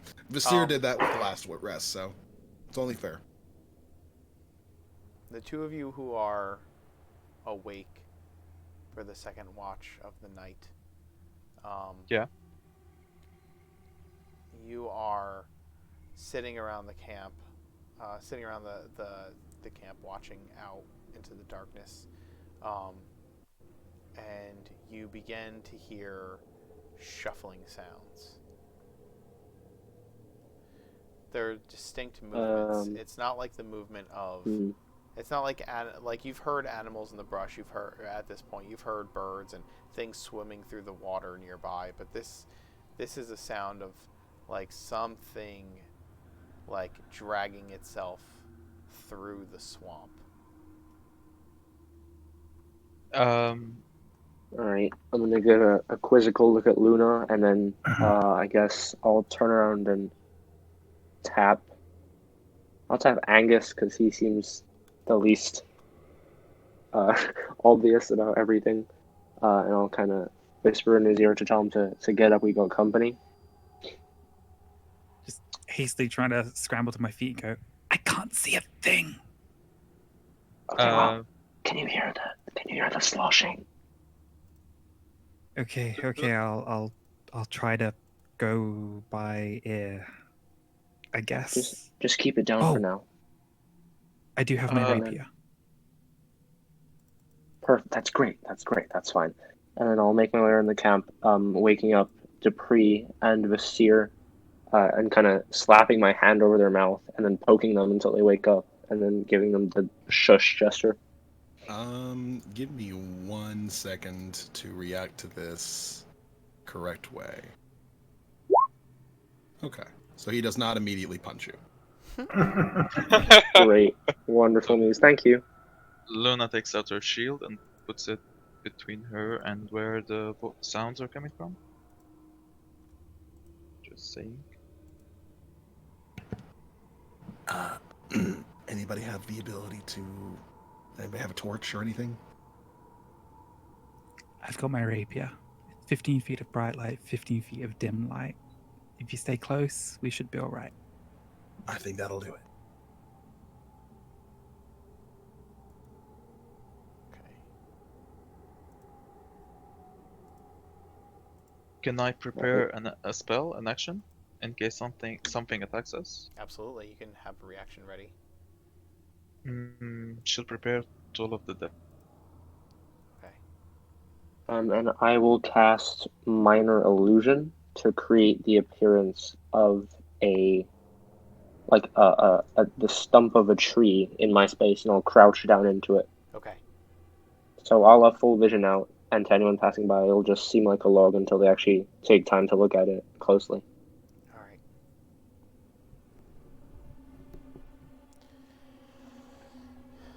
You are peering out into the darkness, as I said.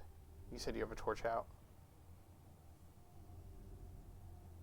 I've got my hand on the hilt of my rapier, ready to pull it out the second it sounds like anything's getting close. But for the moment, I'm keeping it in its hilt so that it's not gonna So it be a stays beacon dark. that will draw things to us. Okay.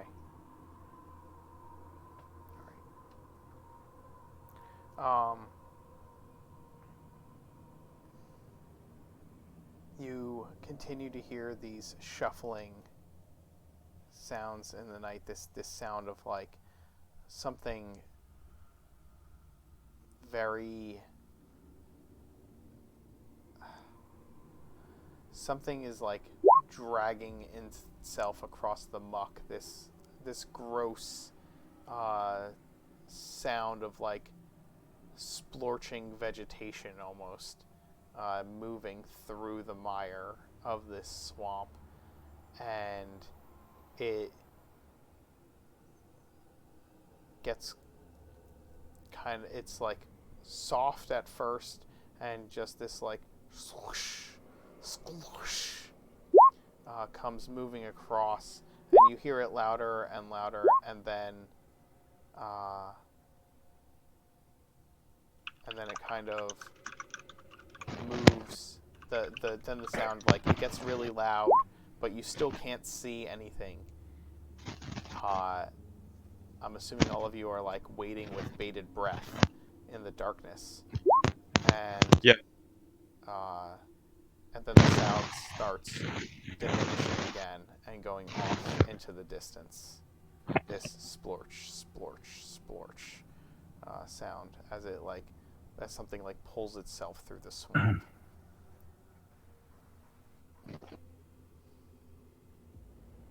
Can we see anything? You don't see anything. It never comes close enough for you to see it, but you hear it get louder and go by as if it passes by you in the night. But it is a terrifying sound and incredibly unnatural and gross. Perfect. Very cool.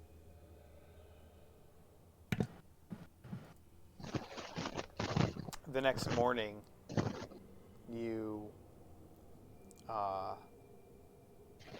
awaken. The next morning, the rest of the night goes by without effect, and you begin your day of traveling. There are parts of the swamp that are deep and wet, and a steady rain has started to fall. Go ahead and give me... I'm going to need two things from... I'm going to need a navigation check, and then I'm going to need constitution checks from everyone. Check to save. I'm sorry, Constitution save. Thank you.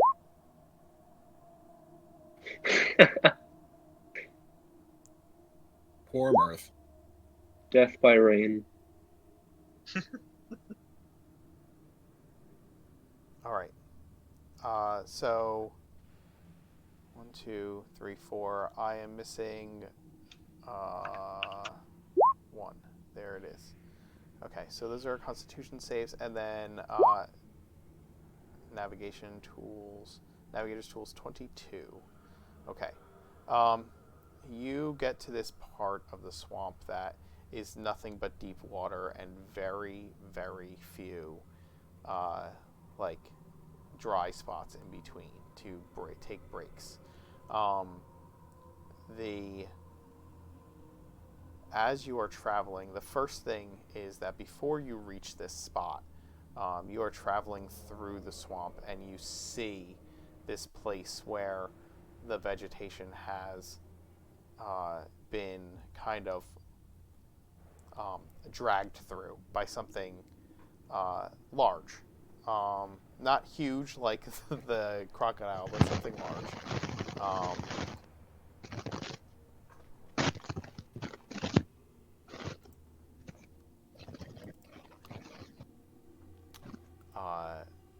And then you reach this water. You start traversing this deep water, and after about half a day, Mirth and Luna, you guys, you are both getting just completely exhausted.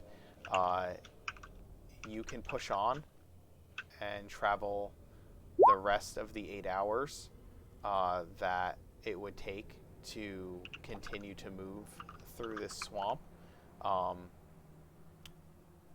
and suffer a level of exhaustion if you do. Or you can stop and rest now. Is there enough wood nearby that we could make some kind of a makeshift raft? Give me an investigation roll. Or, no, give me, I guess a survival check would be for that. It would be a survival check to look for that.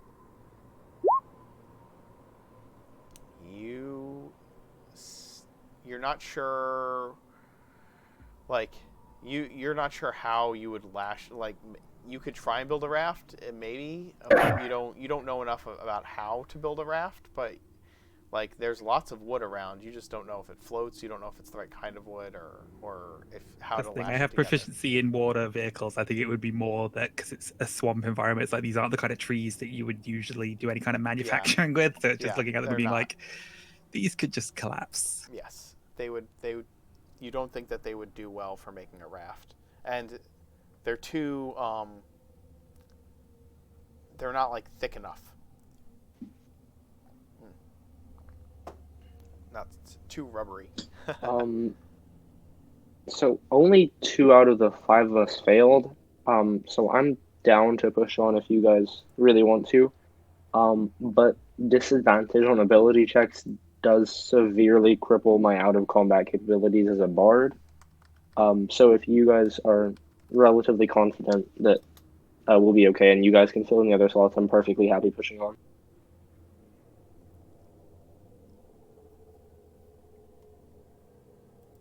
I really Looks want around to and find. everybody's, let's be done with the damn place. Let's move on. So Luna really wants to find a priest, so she'll persevere. Okay. Then Luna and Mirth, you suffer a level of exhaustion. And I will need a perception check real quick from whoever's out front of the party. Out in front? Yep. Okay.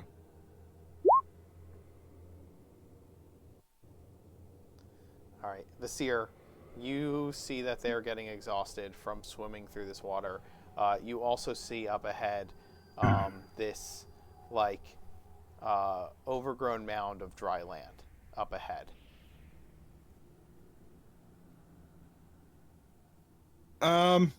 We do have a place up ahead. We might be able to stop there for a little bit so everybody can get a little bit of rest.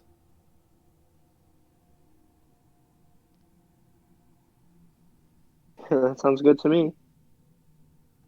Yeah, probably a good idea. Okay.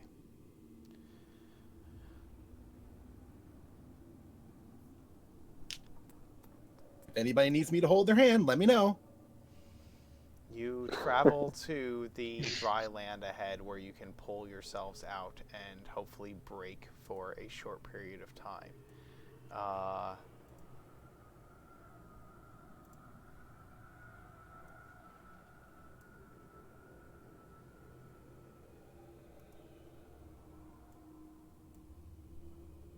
Angus, while we're on the island, reaches into his pack to pull out his cigarillos, finds that his pack was submerged in the water and they've all gone completely sodden and useless, and is just particularly grumpy as he sort of empties it out into the swamp.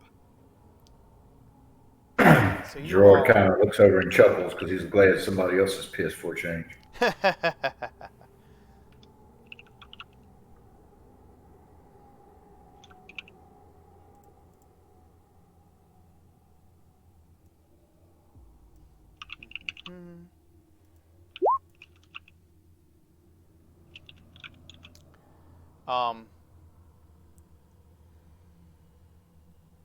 Angus, you are doing this, getting your things out of your pack, when suddenly the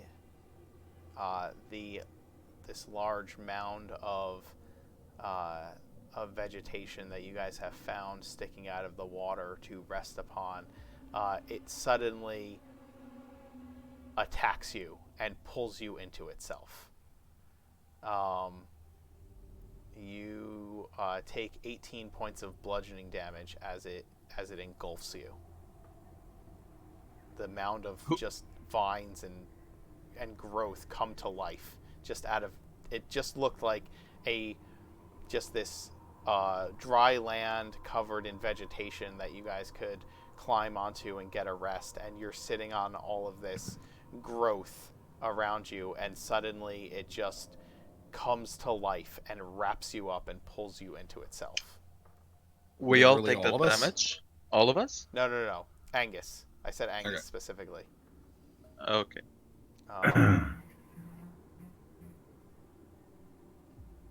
You are grappled by this mound of this writhing mound of vines that suddenly has a face. Go ahead. Like I said, Angus, you're taking 18 points of damage, and everybody roll initiative. Good lord. Okay. DM, do I roll initiative in disadvantage? Yes, anybody who is exhausted rolls initiative with disadvantage. Hey, not going last. Oh my! What's that? Dang. Why aren't you guys? Oh, Oh, you don't neither have am to. I. Why do I have a lizardfolk up here all of a sudden? So I'm going last. Okay, let's. I need to add.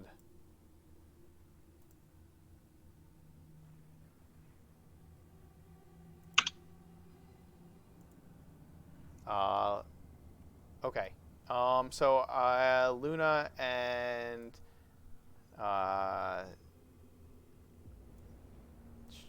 so I don't know. You guys can see the turn order chart here, right? I can, yes. Okay.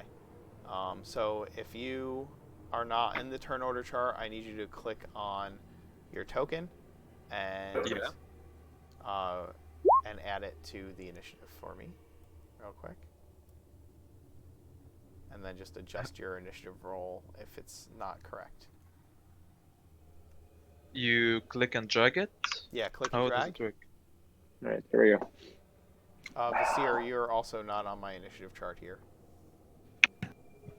Yeah, I wasn't able to click on my token because I wasn't on the map. But I rolled a 9.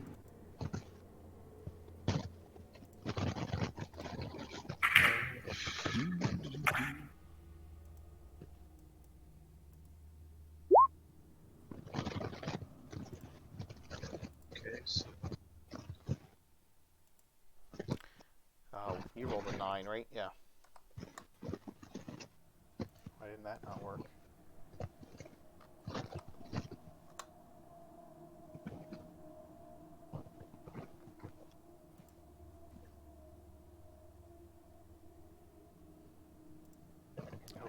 Angus, it is immediately after your action.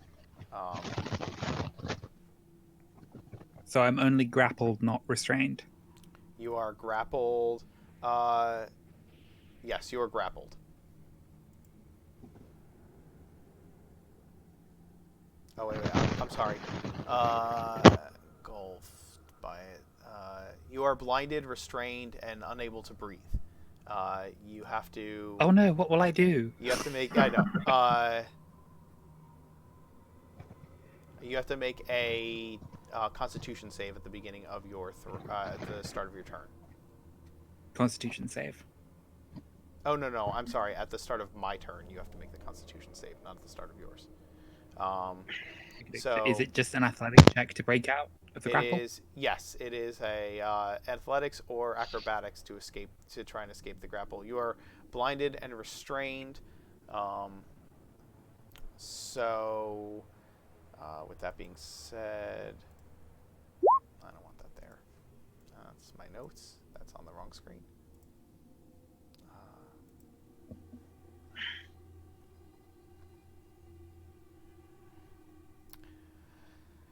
So you can't see and automatically fail any ability checks that require sight. Escaping is not one of them. And being grappled, your speed is 0. And being restrained,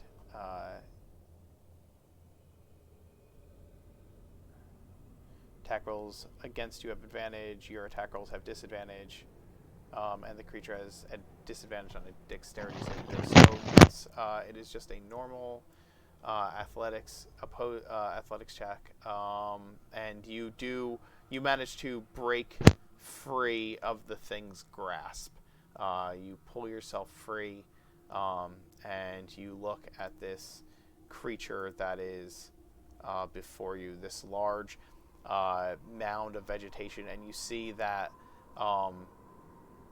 You see throughout this vegetation is just this mold and fungus that is grown within it that you did not see, that just was covered up by, or not covered up, but just kind of blended into the rest of the vegetation. But as you've been dragged into it and you're fighting your way out, you're just, you see that this fungal growth is all throughout it.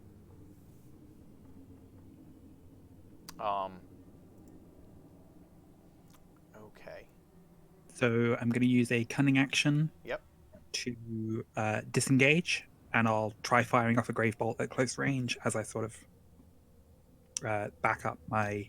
If we're in deep water, it would be 15 feet of movement. Yes. Okay. Go ahead. Go for it.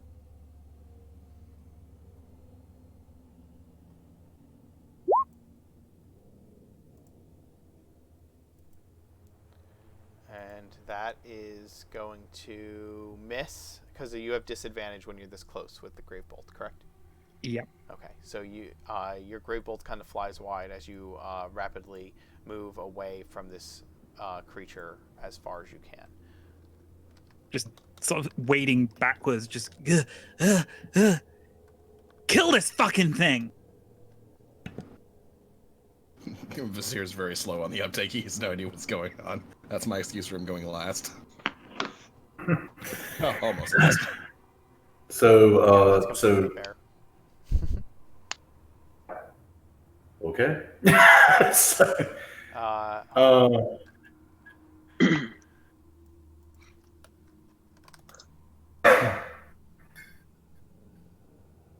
I am seeing if I can't put a map out there that we could utilize that might make combat easier. We can use the one of the lizardfolk. Yeah. I think it might actually be better to just do that.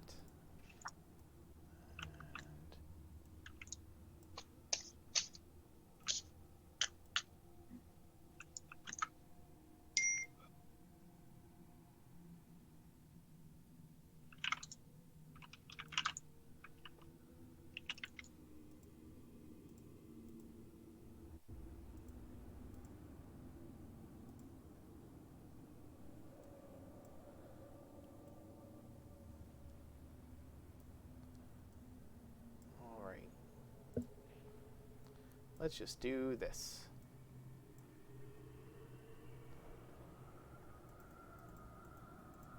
The island is the island. And everything that's not the island is water. Mhm.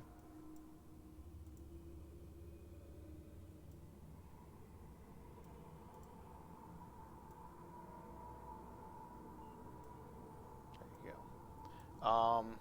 We'll have to copy out the turn order. So go ahead and add your tokens.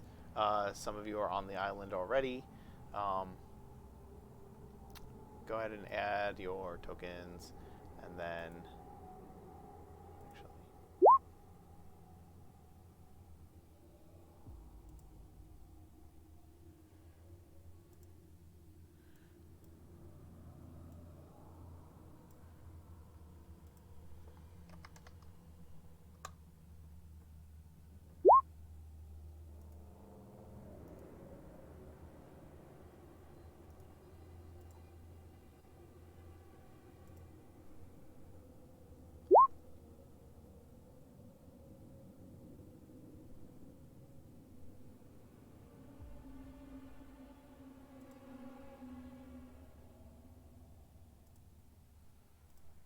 oh, Mirth, I'm sorry, I trashed you. Can you put yourself back in there? I apologize.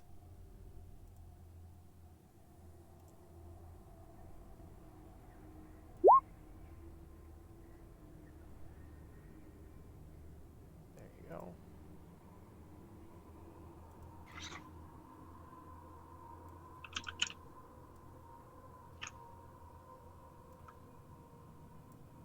All right, Gerard, I need you again.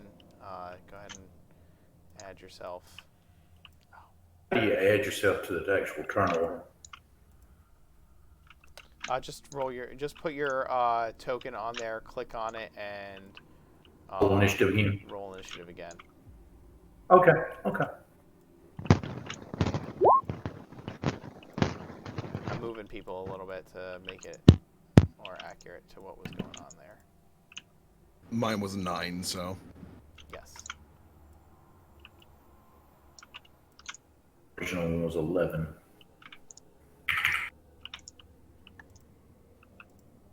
All right. This is the boring upkeep stuff for people watching at home. Well, random encounters are random encounters. Oh, it's not completely random. It is a little random. And then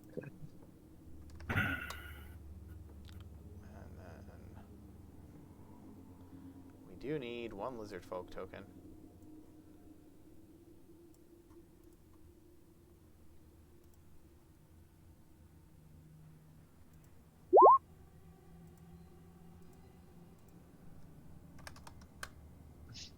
Okay. There we go. So, okay, Angus, you escaped. The mound standing there will attempt to engulf the resident monk and make a couple of attacks against you. Slam, slam. It gets a 10 to hit the first time and a 16 the second. Does the 16 hit you? Vasir? 16 matches my AC. Okay, so then it does hit, and you take 9 points of bludgeoning damage as that slams down into you. It is then... Okay. So it does that. It slams it into you, and there's this just odd, warbling, roaring sound.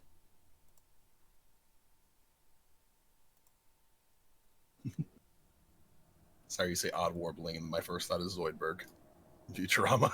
Yes, that is exactly what I want you to think of in this terrifying moment.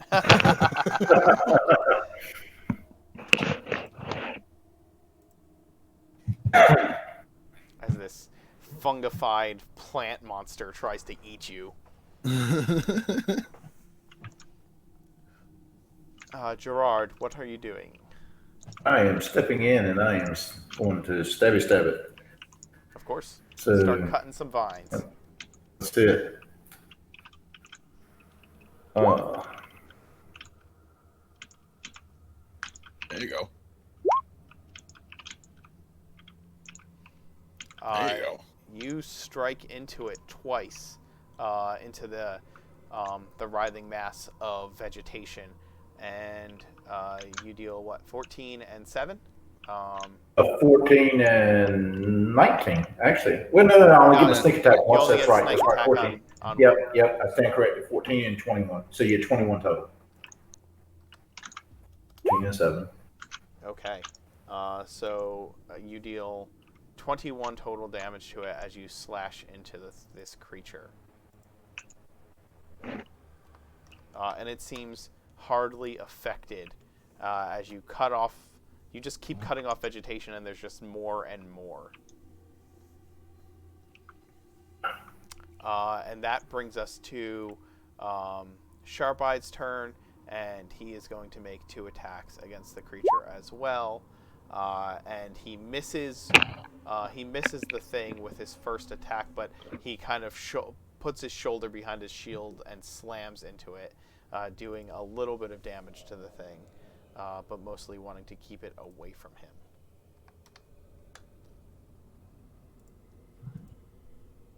All right. There we go.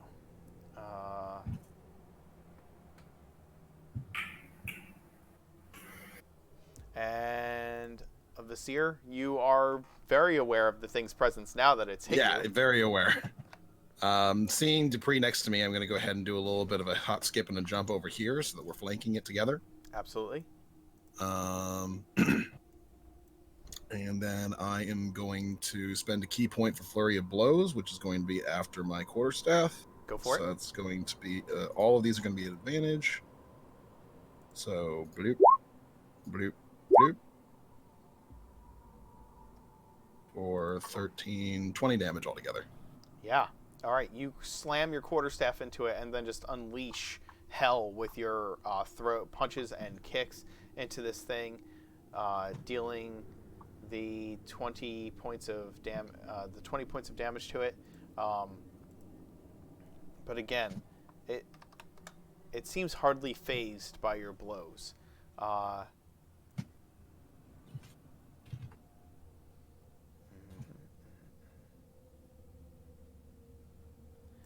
And It's probably got a lot of HP. Mirth, you are still in the water. You are exhausted. What are you doing? It's looking pretty great so far, so I'm gonna quickly. I don't want to use too much of my stuff, so I'll pull out 2 daggers and hurl them both at the mound. Okay, roll to hit.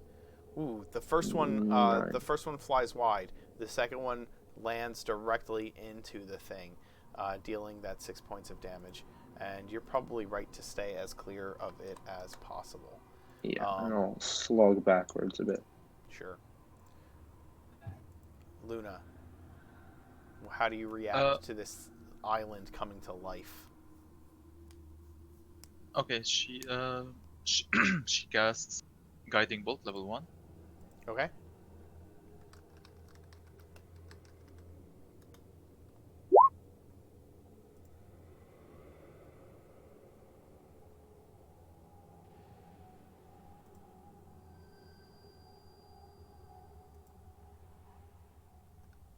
I think that misses. Let me see. Yeah, that will absolutely miss. It does slam into the creature, but just kind of gets absorbed by the writhing vines. And she'll back off just a little bit.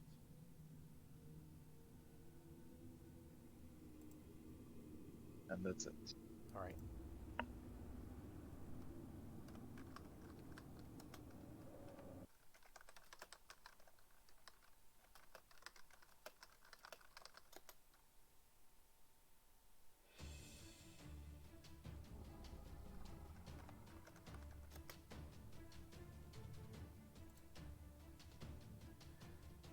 the Angus, the creature stands before you that tried to engulf you, and it has come around to your action again. Just going to take 15 feet of movement to move around so I can line up a shot and then fire at it with my hand crossbow. Okay.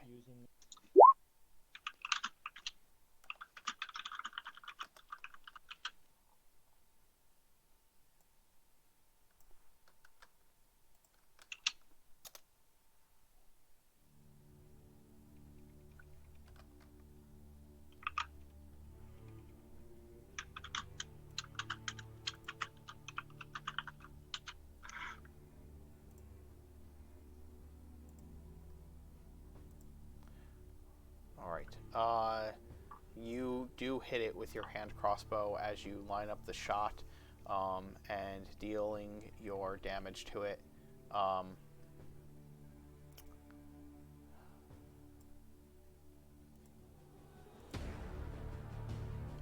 You do the sneak attack damage right now, yes? Or no? Yeah, because it applies, because there's Because there's two ally allies. within 5 Yeah, feet. that's what I thought. So for my cunning action, I'm going to take the hide action. Just sort of steel myself for the fact that I don't need to actually breathe and just submerge under the water. Amazing. Okay, you do hide under the waters, these dark, murky waters that you've been slogging through all day. The creature will then turn towards. It has tracked with Visir as he has pummeled it, and he begins to slam down on it. It begins to slam down on him once more. 23 to hit and 25 to hit. Both of those hit. Absolutely. Literally nothing I can do about that. You're going to take 11 and 17, so a total of 28 damage as it beats into you. And Seer's unconscious. You are unconscious, and you get dragged into the mound of writhing vines as it engulfs you. So you Might are be the end for Visir here, guys. you are blinded, restrained, unable to breathe, and incapacitated. So, just so you know, at the beginning of each of its turns, because you are unconscious, you will fail a Constitution saving throw and take damage. Aware. So, if somebody doesn't drag you out of there, that's one dead Visir, yeah. yes, that will be one dead Visir. Gerard, it is your action. Okay, so all right, so I see him get pulled in there. Is there any piece of the seer that's actually hanging out? Yeah, his feet are hanging out. You could probably find a way to grab onto him. All right, so what I'm going to try to do is I'm going to try to take one sword and bury it in the thing for extra leverage, and then reach and grab him and try to pull him out. So he is currently inside of it. But I'm going to try. I may hit him. I don't know. Gerard's like, I think this looks about right. I'm going to stab over here. Okay. Go ahead and roll to hit, and then you attempt to stab into the creature, and your sword gets kind of swallowed up into it, but doesn't really, just kind of goes between a bunch of vines and stuff and doesn't find a home. And you're trying to pull him out at the same time? Yeah, so I'm going to do that, and I'm going to try to get like a handful of breeches, almost like get into like his ankle, right, and kind of wrap it up and just pull, you know. Right. So give me a I'll let you make an attempt to pull him out. Go ahead and give me an opposed strength check to try to do that. Ooh. Yeah. It's not Gerard's strong point. Yeah, you just can't pull him out one-handed. He is really, really stuck inside of there. The lizardfolk, kind of knowing what this is, and moves towards you and grabs Vasir's other leg, and also attempts to pull him out. If he fails to do so, you will have advantage on your next attempt, since the both of you are doing it. Okay.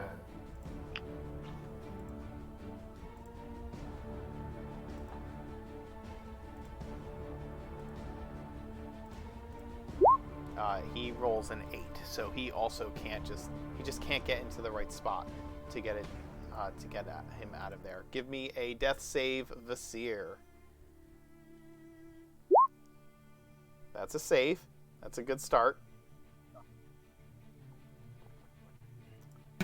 It's a good start. All right. Not much I can do in terms of. So, I'll just go with a fairy fire on it. Okay. It gets that's a dex save for it to try and not be covered in glowing fairy fire.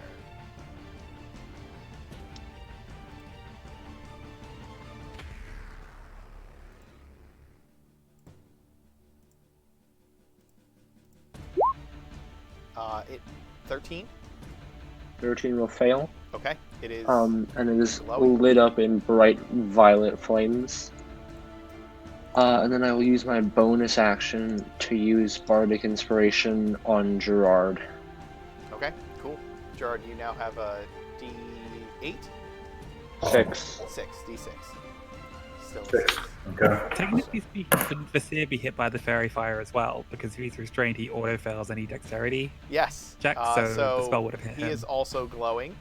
Well, I can choose to center it like back here so that it would tag the edge of the creature, who's bigger than Vasir. That's true. Yeah. Okay, that's fine. Making the point for the sake of it, but yeah. Yeah. Luna, it is your action. Okay, DM. If I pull Vasir out, does it take an opportunity attack against him, or no? No, it does not. Okay, can I try doing that? I approach to here, and I try pulling him out. Okay. You're gonna come in there and try and pull him out. Go ahead and roll a athletics check with advantage. It's going to be opposed. Athletics, okay.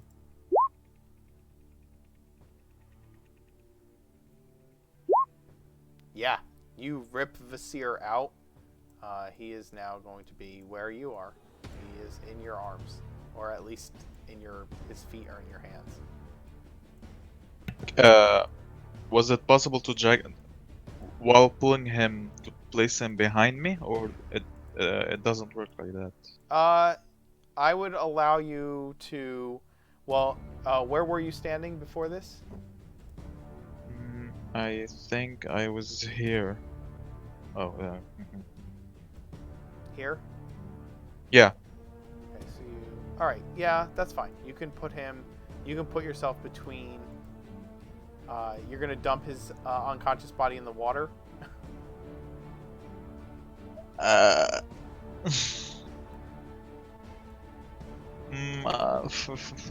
I'll keep holding on to him. It's fine. Okay. You can put him on the ground, like at your feet, but you're standing over him. Essentially, he's in your square. Basically, I just want to be protecting him with fine. my shield. Yeah, he's like under your feet, and you have your shield out in front of you. Okay. Since that was an action, so that's it. Okay, Angus, Just taking another crossbow shot. go for it.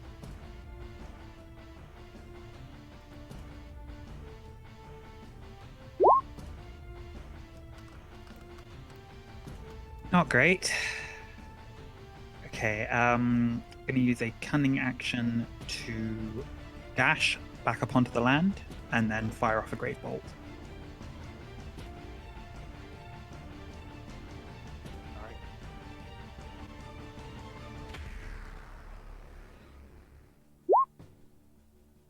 right. That will also, unfortunately, just bounce off the thing. Can I get better rolls, please? Gerard, it goes after you. Alright. After you have tried to stab it. It slams at you twice. The first one is a 10. The second one is a 25 to hit, and it deals 10 bludgeoning damage to you. If it hits. Okay. It's kind of stuck there among you at the moment, and you immediately, knowing Gerard, you get hit by one of its slam attacks, and it just makes you angry, and it is now your turn. Yeah. You're in this godforsaken swamp.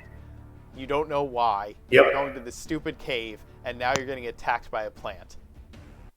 Yeah, not cool at all. No. That simply will not do. But Vasir is still buried in this thing, correct? No, I got pulled out by Luna. Okay, I missed that. Okay, all right. I'm sorry, I had some chaos going on here. All right, so yeah, I'm there you go. And then Gerard just goes ahead and buries it again. So you strike with the first blow and miss with the second. You do deal 12 points of damage to it as you do so.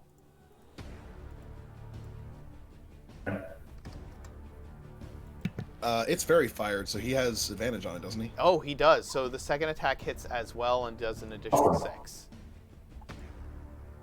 You know what? I wasn't...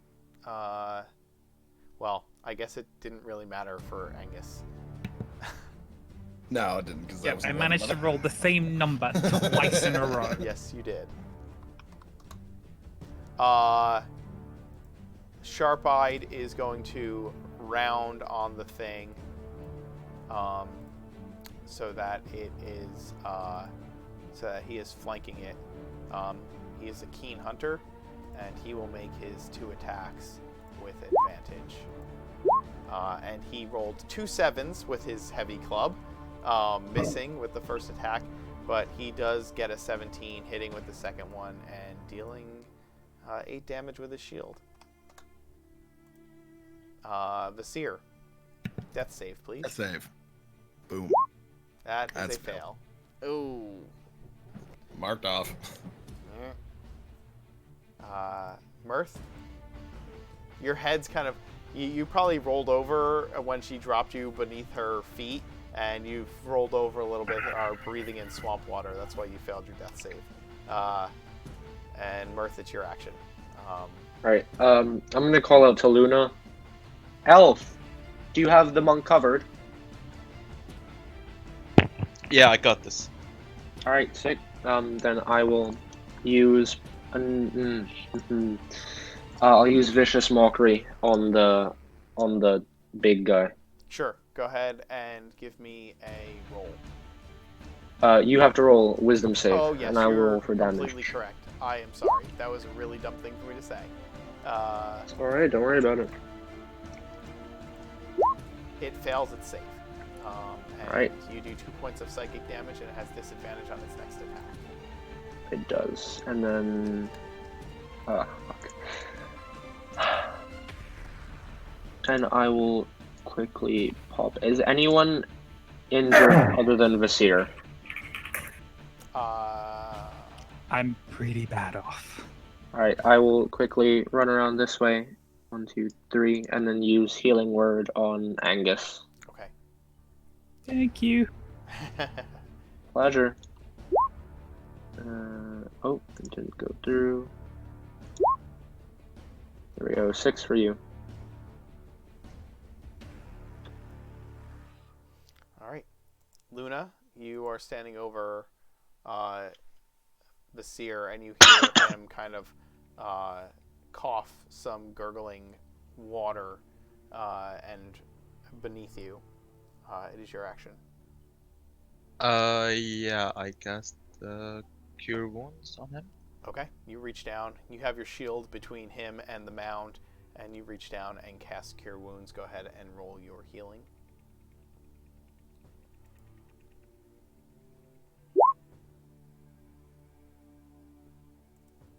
I think that's a 10. That is... Yes, that is 10. 10 points of healing for Vasir. Vasir, you wake up as a wave of healing energy washes over you, and you're lying halfway in and halfway out of this water with Luna standing over you, guarding you with her shield. And there are still, like, broken bits of vine and twig and mushroom in your hair and on your clothing. And she's like, to Vizier, "You're not done yet. Get up." Okay, yeah, okay, yeah, sure. Yeah. Okay, thank you, by the way, for not letting me die. Yeah, I completely forgot you were a life cleric. Why was I doing all the healing last time? 10 from the first level, that's crazy. Do you have any bonus actions, Luna? I do not. Okay. Angus? Having my wounds sort of patched over a little bit, just gonna charge directly forward, pulling out my rapier and just plunge it as deep into this thing as I can. All right. Roll to hit. Move yourself forward. Ooh.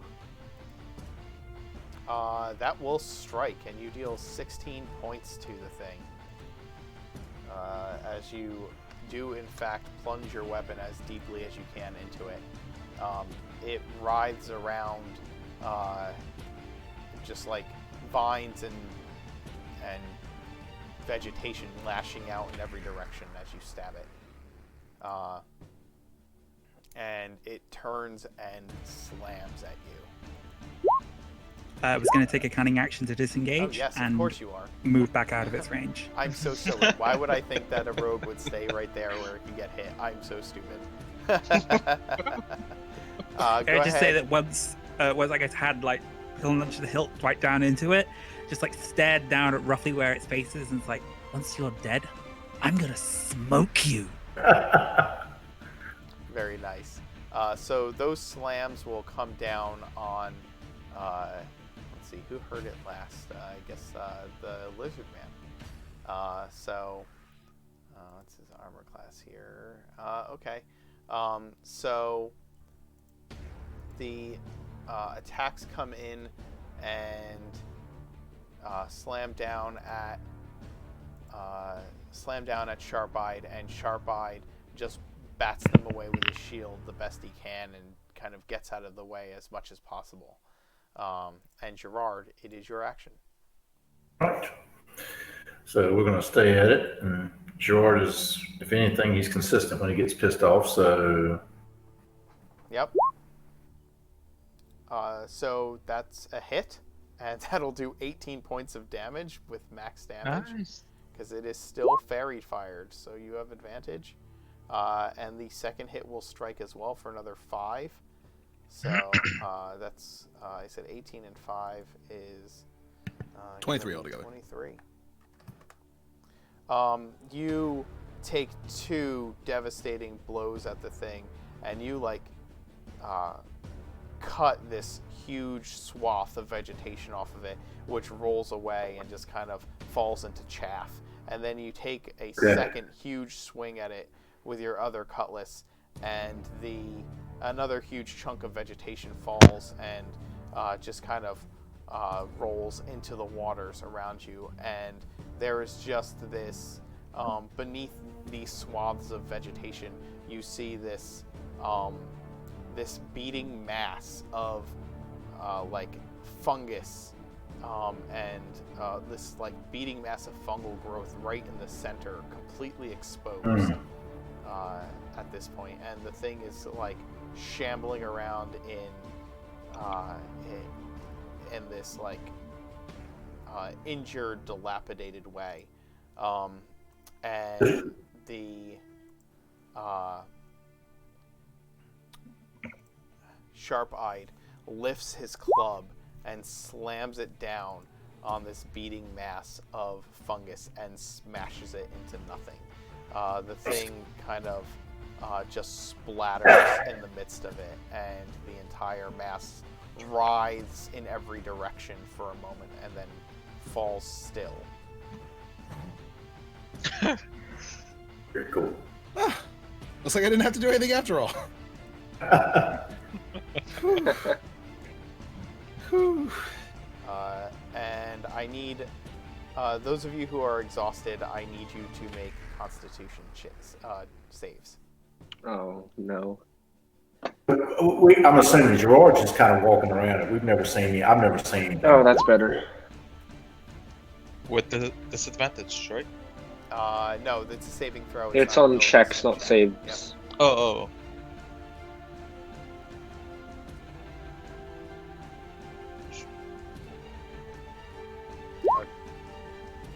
Okay.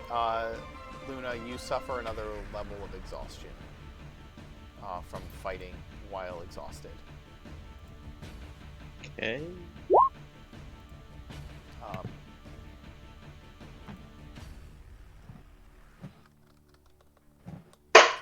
Angus marches directly over to Sharphide, sort of grabs him by the arm, pulls him around to look him in the eye, and just gestures down at the corpse of this shambling mound, and is just angry, indignant, going, "Did you know?" And Sharp-Eyed kind of turns his head sideways, giving you a quizzical look, not at all comprehending what you mean. Just repeating it, just sheerly irate at the situation. Just, "Did you know?" He twists his head in the other direction, giving you this quizzical, like, alien look, completely unsure of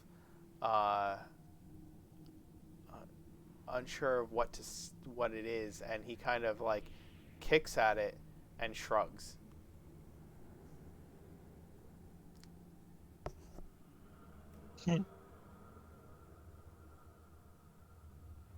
That's going to be a no, I'm guessing.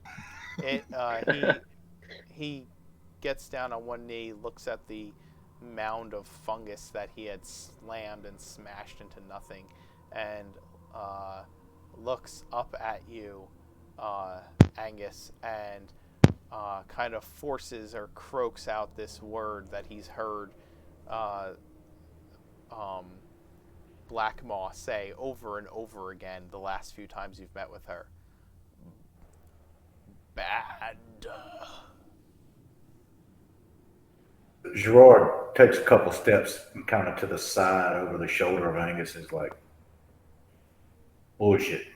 You knew he knew. We can't trust the bastard."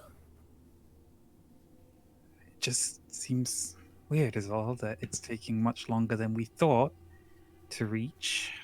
And I mean, we know they're not good at asking for help, so just lead us off into the wilderness where they know this thing is, and just expect us to kill it or die trying. I mean, can we be sure that isn't what they were planning? Can I hear that that part of the conversation?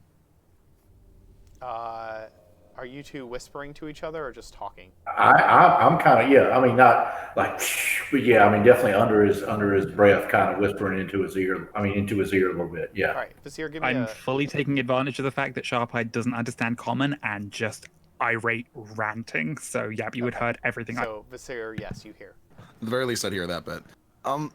I don't think that would make a whole lot of sense for him to fight alongside us then, if the plan was to lure us here to die to this thing.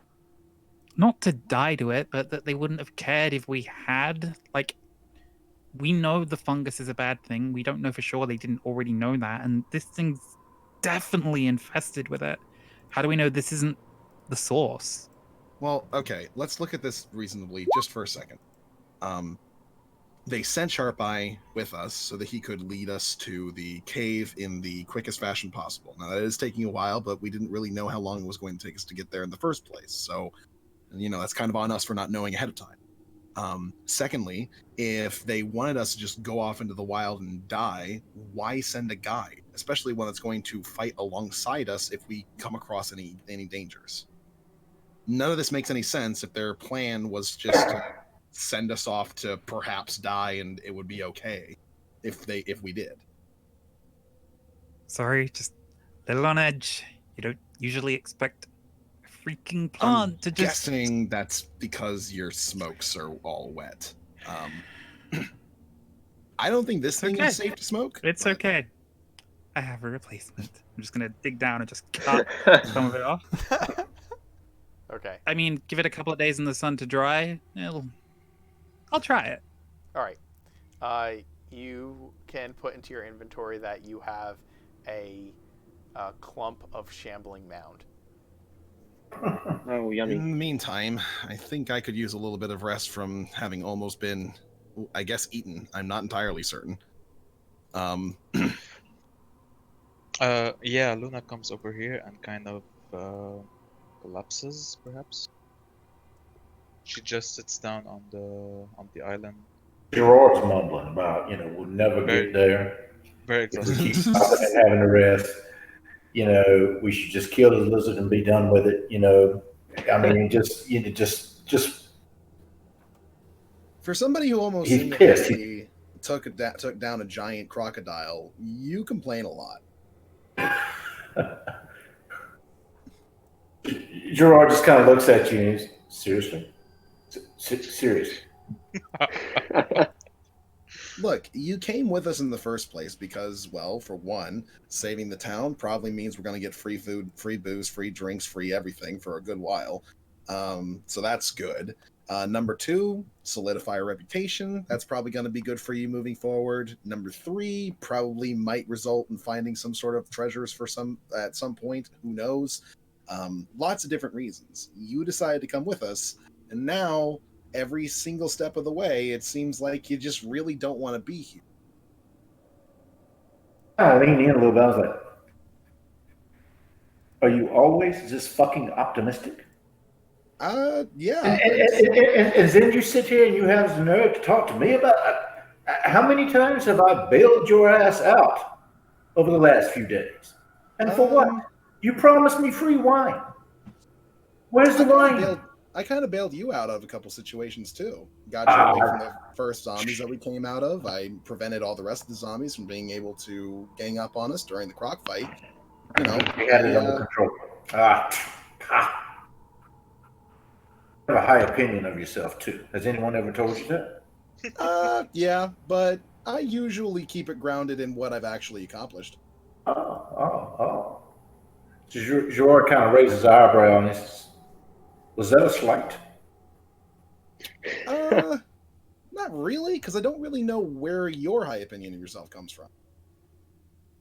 Not saying that's unjustified. I just don't know what you base it on. Giant lizard. I mean, yeah, that's a big one. That is definitely a big one. Yeah. When's the last time we've all you killed sufficiently given you credit for that one, huh? Giant lizard. I see no wine. I see no gold. I see nothing but Gerard and wet clothes. Are you not having fun? I think it's pretty cool. Sharp-Eyed steps between all of you arguing and points in the direction that the cave is. Oh, there's a cave. Oh. Like, Well, you would you can't look at see that? the cave. You can't see it, but you can't see it. He's pointing in the direction you've been traveling. I was very confused for a second. I'm gonna. So Gerard kind of shrugs his shoulders. He says, "Of course." He says, "We only have 3 more weeks before we get there. Let's go." We were planning on stopping for a rest when we got onto this stupid island, so maybe we should rest up for about an hour and then carry on. Everybody okay with that? Let's be safe as possible with it. Let's go ahead and do a little bit of stomping around on the mound. Make sure that there's nothing else alive in here that's going to come out and attack us. Sure. The mound seems completely safe at this point. All right. And so if you want to take a short rest, go ahead and use any hit die or other short rest abilities that you have. I'll use that last one. Sure. Get me all the way up to full. Okay. And just so you are all aware,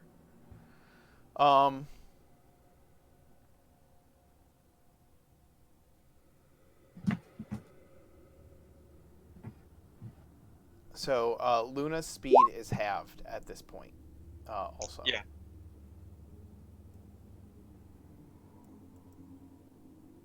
That doesn't go away unless she long rests, right? Correct. Okay. An effect that removes exhaustion reduces its level as specified in the effect's description. With all exhaustion effects ending if a creature's exhaustion level is reduced below 1. Finishing a long rest reduces a creature's exhaustion level by 1, provided that the creature has also ingested food and drink. Yeah. Okay. And I will tell you that if you rest in a like a comfortable bed, it will also reduce it will reduce your exhaustion level faster. But you're not going to get well rested in the swamp. So you can rest here for a short rest and push on if you'd like. Or you can take another long rest here. It is up to you. But I did want you to know that she is at 2 levels of exhaustion. Right now, I mean- Rasir feels very much in debt to Luna, so he's going to default to whatever she wants to do. Yeah, and I mean, as a whole, we're also as fast as the slowest person in the team. And if our slowest person is moving at 5-10 feet around in the water, Yeah, it's going to take you an extra... it's going to lengthen the amount of time till you get there. That's for sure. Probably another day at least. I really don't want that. What time of day is it? It is midday. Do we know if we'd be able to make it to the other side of the shore and sort of camp there before carrying on any further? You can try, but you can't really see that far out into the swamp. At least you can't tell the difference between the vegetation and the land from where you're at. You're not really sure how long it'll take. If we do so, I might be able to, like, carry Luna. I mean, we could take it in shifts and give her piggybacks. I wouldn't be able to carry her for too terribly long, just for like 10 minutes or so, as long as my Yeah, astral I'm arms are also available. very weak. You can carry my stuff. That's more than enough. That works. I don't have a whole lot of stuff on me in the first place, so.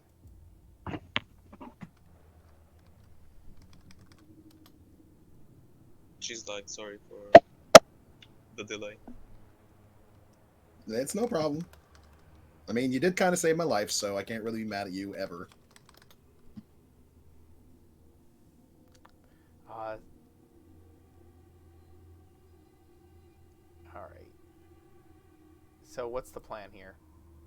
If Luna gives them perhaps her shield and her backpack, maybe she can keep going without being carried on like they were saying. Okay. All right. How far do you want to keep going for? Just until you reach dry land? Yeah, I think that would probably be good. Okay. That sounds good. Something more solid than a singular mound. All right.